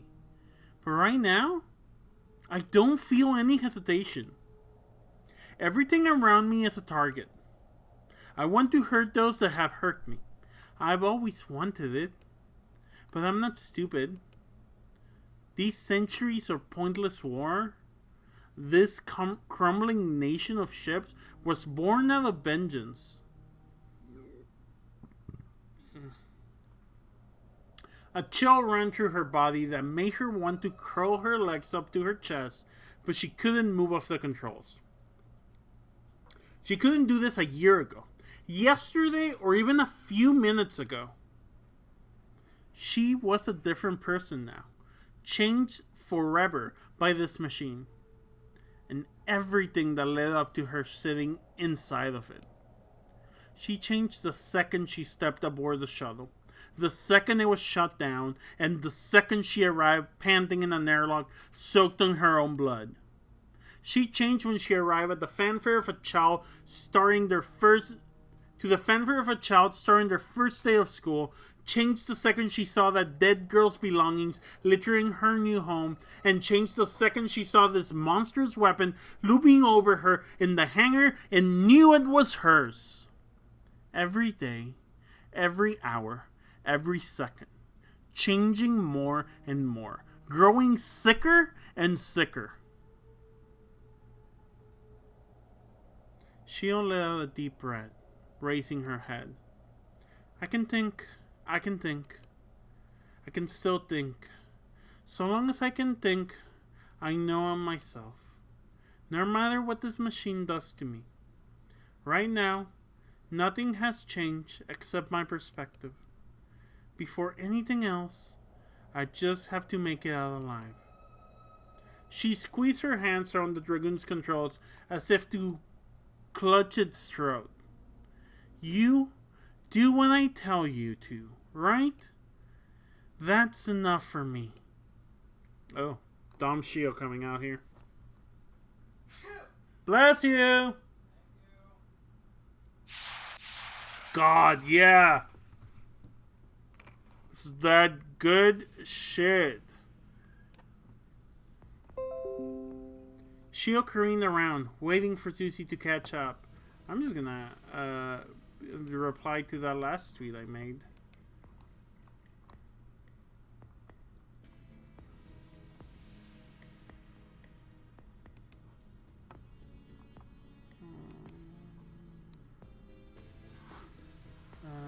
Get in the robot bunny girl. I'll post this here. Oh, I should put a funny caption. Oh well, it's too late.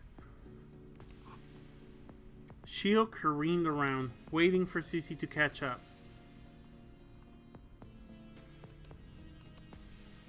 Comparing the I knocked my headphones off. Comparing the data between the two machines, this rabbit-eared dragoon was unbelievably fast. I've been trying to tell you, but you really are suited for this, Susie sighed. Engines like this are only for pilots with a score like yours. Yeah, Shield nodded in understanding. Ayana had said as much in front of the hobby store. The nuances of dragoon design were easy to read now. Susie's craft was encased in thick armor to offset her lack of evasive reflexes. It was a machine designed to match her capabilities, just like her own. Susie was her superior officer, but an inferior pilot. Don't be too brave, Susie laughed, reading Shield's expression through the monitor. Sorry. I didn't think I'd actually be able to do all that, let alone be any good at it. You'll annoy your fellow pilots if they hear someone with such a good score saying things like that. Sorry. Susie gave a light giggle. It's okay. It's salient to everyone. We're gonna keep you flying out for a while. The training area is pretty far away. Roger. Susie laughed again. I already told you. You don't have to be formal. Shio looked sheepish. I thought it would be, appropriate. She wanted to say Roger, Roger, like a true bimbo. Correct communications handled by DGI. So military etiquette isn't absurd between pilots. You've already noticed that at the academy, right? Shio nodded. The military needs discipline to function, and it has no need of people who can adapt to that. Pilot candidates are completely random, and every last one of them is worth a fortune. You understand, right? Yeah. It feels weird being able to talk normally, doesn't it? I think it's healthier to talk. Yeah. I can count anyone in this. Jesus Christ, Eric, I love you. I mean, yeah. But I love you. Yeah, if it's okay to ask, how long have you been a pilot? I've been flying for about a year. I've been a squadron leader for a few months, though, well, Seema's in charge of her flights, right? Mm-hmm. Special Division operates on an ad hoc basis with no regulations for composition, meaning you get squadrons like ours with multiple officers. So, yes, if you're wondering, you are in the least organized division of the least organized force, Susie sighed. I mean, I knew Special Division didn't mean Special Forces or anything. Major Valentine would certainly be qualified for that, but her communication skills are, well... Susie's voice was sweet, even as she hesitated. I know what you mean. It doesn't matter in the field, but an officer has to do more than just give combat orders. She was promoted based on experience, but doesn't have the capacity for logistics or personnel matters. She isn't well liked by her comrades, to put it lightly. I don't have the same combat experience, but I guess I was chosen to make up for what she lacks. That and she's always off on some individual assignment, so there's no way she could properly lead a unit. I think you're a good leader. I don't think I'd be able to do this today if you weren't here. I'm really glad, Susie sounded tender. I've always wanted to teach people, you know? She'll smile back at her. I think you're really good at it. Thank you. How are you feeling? In your head, I mean. Doesn't hurt anymore. Everything feels strange, but it's easy to focus. That's good. Tell me right away if you start feeling dizzy or sick or anything doesn't happen often. Or anything. It doesn't happen often, but new pilots can get overwhelmed. Okay, I'll let you know. Have you been getting along with Ensign Midorikawa? You told me not to be formal, but you call everyone by their ranks. Leftover habit from officer training, Susie admitted. Ayane has been nice to me, I think. That's good. She can be a bit, well... I have to bribe her with snacks to get her to do anything, but... Susie sighed. To be honest, she gets on my nerves instead of my job. But I don't think she's a bad person. I'm glad you two are making friends. And yeah, me too. I've talked to Sima a bit. I'm not quite sure she feels about me. Welcome to the club, Susie murmured. Is it really just us four? You noticed? Yeah. We're missing a few members to make up a squadron. For all the special treatment we get, they could stand to at least do proper introductions. I'm sorry I don't have the time to talk to you very much. Right now, we are considered an auxiliary detachment and operate mostly to reinforce other deployments. Like I said, the Special Division has no specific tasks, so all our units are regular. I see. Shio rubbed her temple. Even growing up in the naval fleet, this terminology would have been way over her head an hour ago. Now that you're here, I'm not quite sure what our assignments are going to be. We'll probably be getting a 5th member shortly. Anyway, don't worry about it. It's my job to figure out these things. How have your studies been? I've only had a few classes. I'm not great with schoolwork. I'm getting by, I mean. Don't sweat it. It's hard to keep up well when you're only just arrived. Have you been doing okay? Sleeping alright? I haven't been sleeping well, but I'm managing. I see. If it gets worse, I can get you in touch with a medical officer. Don't worry. I mean, it's really not that big of a problem. I'm still adjusting, I guess. Why am I being so honest? She doesn't need to know any of that. Well, keep me updated in any case. We're out of the shipping lane. Follow the markers I set. Okay. We're approaching the debris field now. I'll observe from behind. That's always what I'm saying when I'm talking to Marie. Marie, I'll observe from behind. Yeah, and it's all. Yeah, I have to go ahead every time. Yeah. So I get shot. Yeah. Cutscene. Oh shit. Oh hell yeah. I love that the debris field is literally just a bunch of blown up ships. This is not natural debris. This is just a bunch of blown up ships. Yeah, I love Gundam Thunderbolt. This is amazing. Have you watched What? Thunderbolt? No, but what if Gundam Thunderbolt had bunny girls? I mean, yes, Yeah. Bunny Girls. Yeah. God, I love her fucking bunny mech. Thunderbolt, but it's gay, is so much better than Yeah! Thunderbolt. Shield's still bristled as she took in the ocean of twisted steel before her. She spent her life in space, but had never once had to venture anywhere outside the safety of the fleet. Ruin, death, and desolation surrounded her. The piled-up corpses of ships from centuries of war. The Lilac fleet, as it stood now, was only a fraction of the force that was first launched against the Duchy. The chaos of the opening shots of the war resulted in the death of hundreds of millions, the loss of countless ships, and the collapse of both empires. Fighting relentlessly, endlessly, without surrender, without compromise, without compassion or mercy. And this was the result. This was the world she was born into, and the war she had volunteered herself for. God, I love the art in this game. So fucking good.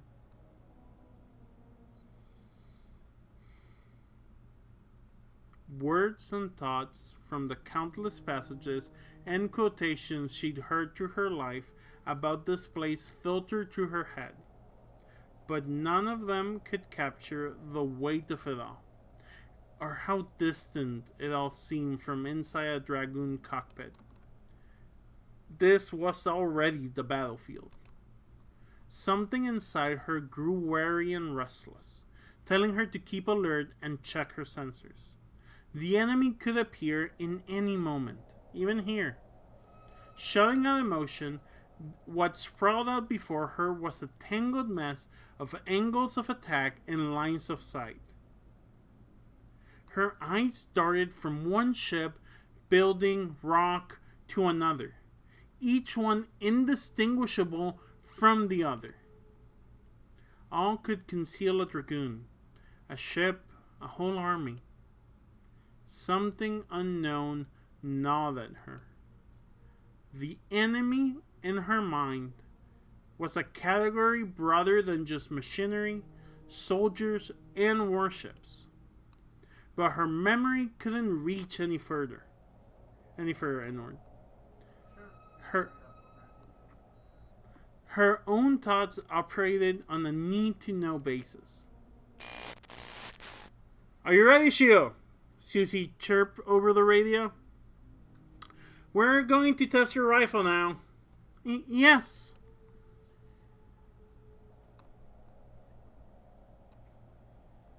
I marked an old destroyer wreck. It's intact enough to make a good practice target. Receiving data.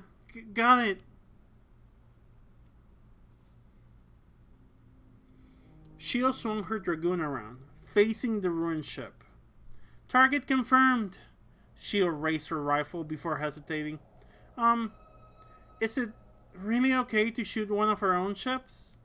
It's just scrap. Besides, any downed duchy chips get brought in for examination. Right.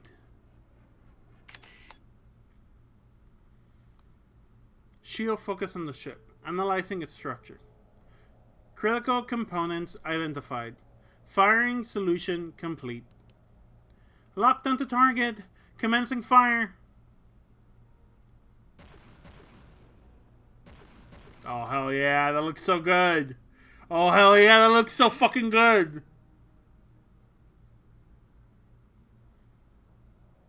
I don't know how they did that, but that looked like a model shot.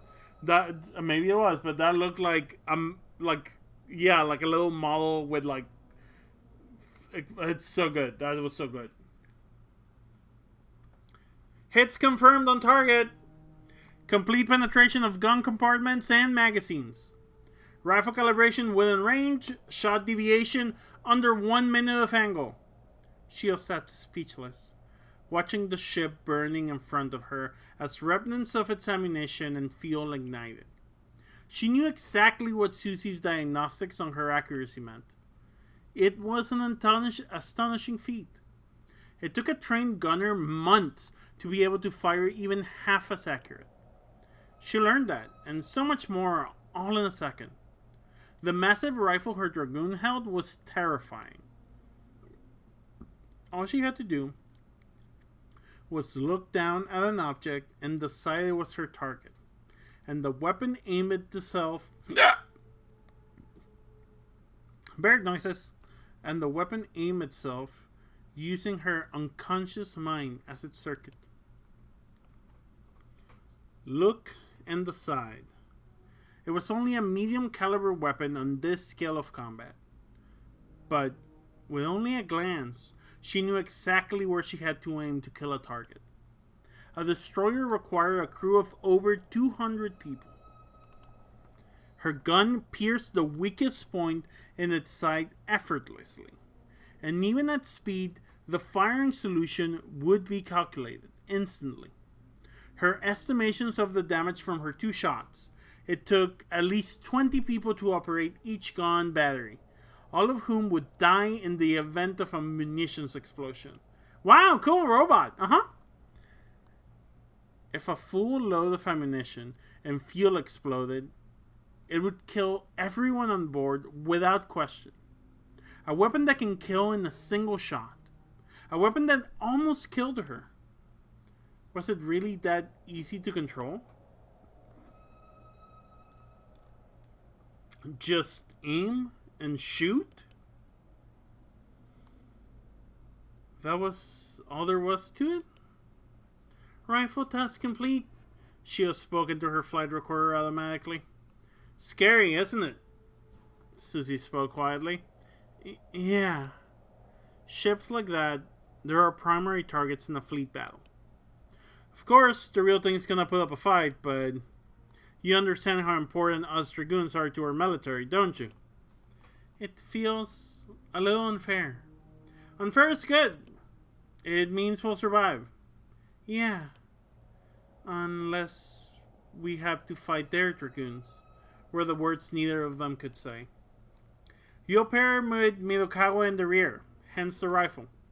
She isn't cut out for close quarters combat, so you'll be covering her. Of course. I'm glad to. I'll find another target. It's important to know how reliable your weapon is. Aren't these shells a little expensive? You're looking at our supply of spare material. Susie's voice was... you're looking at our supply of spare material. You're looking at our supply of spare metal. I don't know what's the material. Susie's voice was devoid of emotion. Here, try this destroyed freighter. Here, try this destroyed freighter. It's a lot further out. Understood. Target received. Shio raised her rifle. The dragoon raised its rifle. They felt one and the same. She understood that there were calculations running here, but she didn't need to think about them. It was all automatic. The point she aimed at was simply the point she needed to aim at. Look and decide. She fired. A shudder of recoil punched through her. The fighter disappeared. The screen displayed the word "hit," accompanied by a buzzing tone.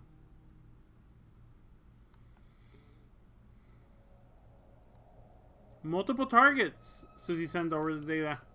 Shio complied, shooting at another piece of metal, then another, then another.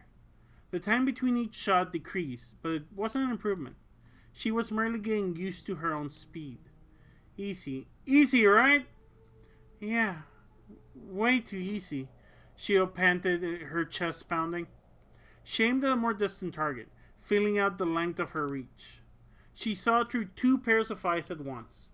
Her own, seeing the cockpit, and her dragoons, seeing the world outside in incredible clarity.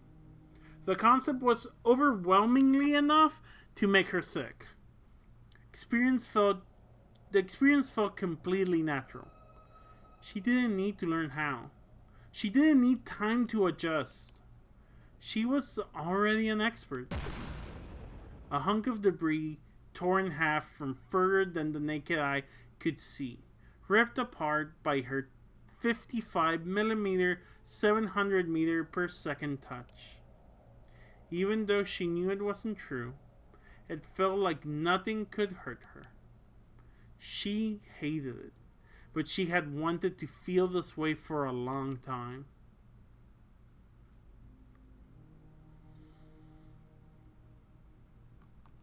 Wow, cool robot. She knew what it was like to be inside of a ship as it came under fire. The sound of its guns roaring through the crew compartments. The thunder of enemy fire smashed against its hull. Curling into a ball, shivering and praying that the next shot won't land near you. The fire won't come rushing up the hallway and burn you alive. That a shell won't fly through the wall in front of you and turn your body into mist. That the reactor won't go into meltdown and disappear you before you even know it's happening. Stay still. Cry and pray. That was all you could do. And this was how it looked from the outside. She simply looked at the ship, fired, and the people inside would die in their prayers. Until now, repairing these warships as they limped back from the front lines was her occupation. Looking at the intestines of ships meant looking at the intestines of its sailors. There was no one that went in before them to clean up the bodies first. That was part of the job too. She was always conscious of the meaning of her work. While she set a gun barrel back in place, she knew it was in service of being used to splatter the enemy's bodies across the walls of their ships, just as they did to the lilacs. How short had that line of cause and effect grown now? She was no longer helpless.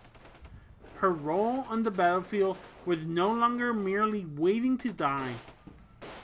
But was her mind still her own? Another point of no return.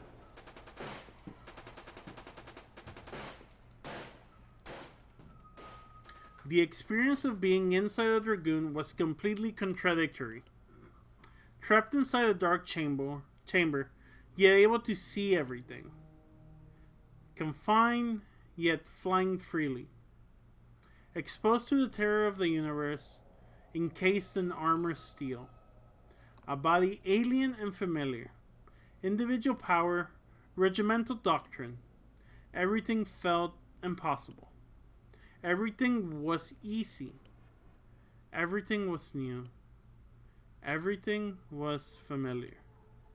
Powerful and helpless. Completely in control. Completely out of control.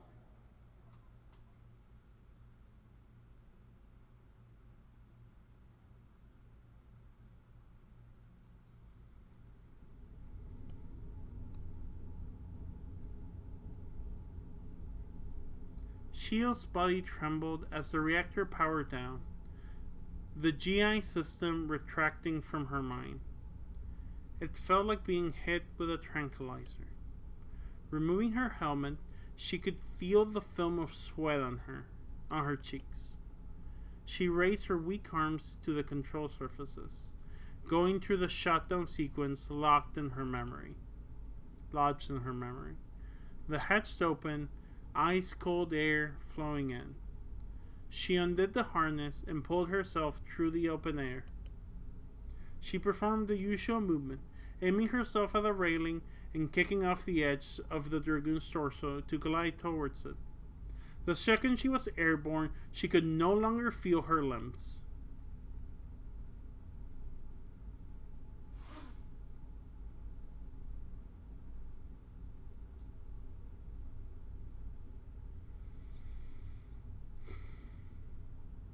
Everything had become a blur. Her body felt numb. She couldn't move her limbs.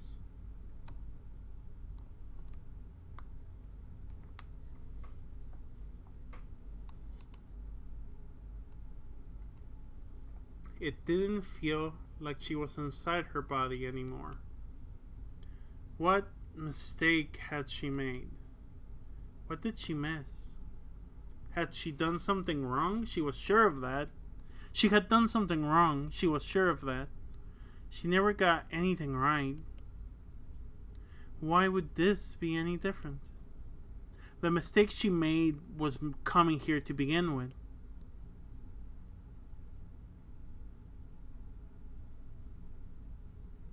Are you really sure this is what you want?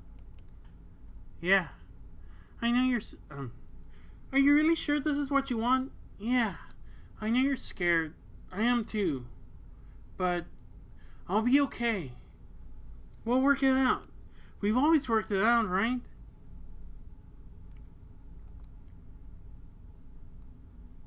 Why did I say something so stupid?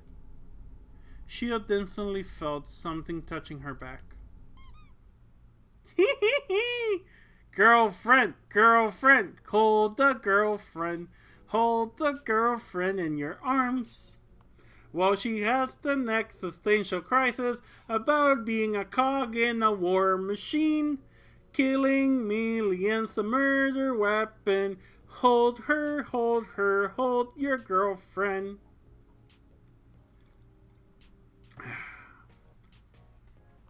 Nice catch, huh? Ayane?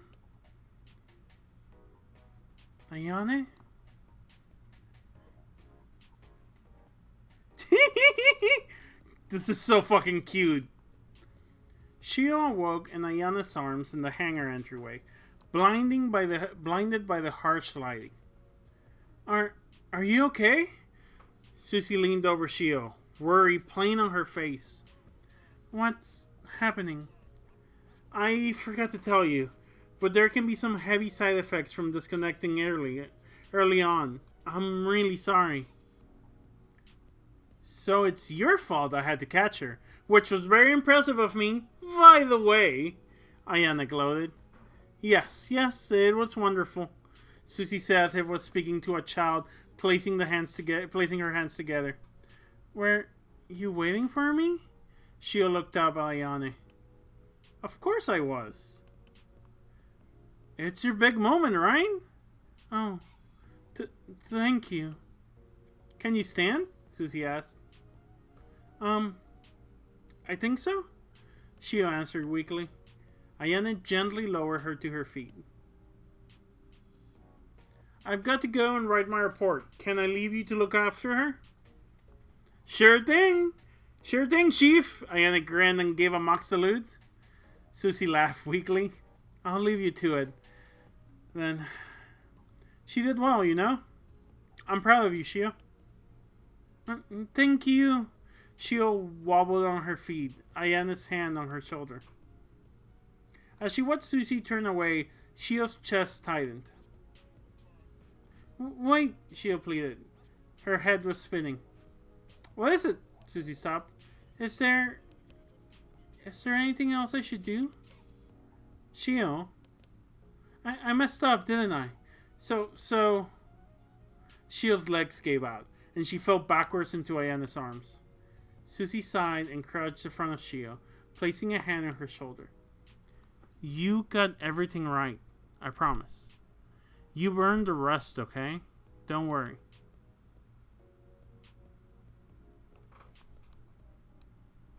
Cast screen updated. I've updated my journal. I'm gonna keep the stream going until this scene of her and Ayana, or like her settling back, ends. If it like does a time skip or it moves to another part, I'm gonna end the stream there. I'm having a lot of fun, and I want to keep reading this. We're gonna be back tomorrow at 2 p.m. But I'm also getting a little tired. But I do want to finish the scene. So it's already, what time is it? Shit, it's 6:20. We've been going. Okay, cool. Let me check my messages. Thank you for letting me know, because I can't see the... I can see my stuff while it's there. Okay. I'm actually going to end the stream here. Yeah, so I can figure out food. But I'm going to send you up to someone. And we'll do this again tomorrow. Let me save real quick. We'll save right here. I'm gonna, no. I'm gonna send you all to someone. Let's see, who else is gay and doing cool stuff? There's this one. Let's see. What we want to do here?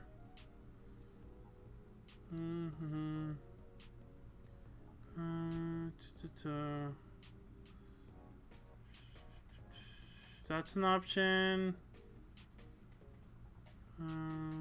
That's an option. Let's do...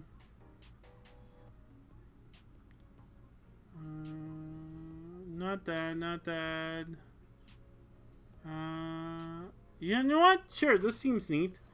Let's go raid Beep Salt, who's playing Paranorma Sight. Seems interesting. Maybe a future game I can play on stream.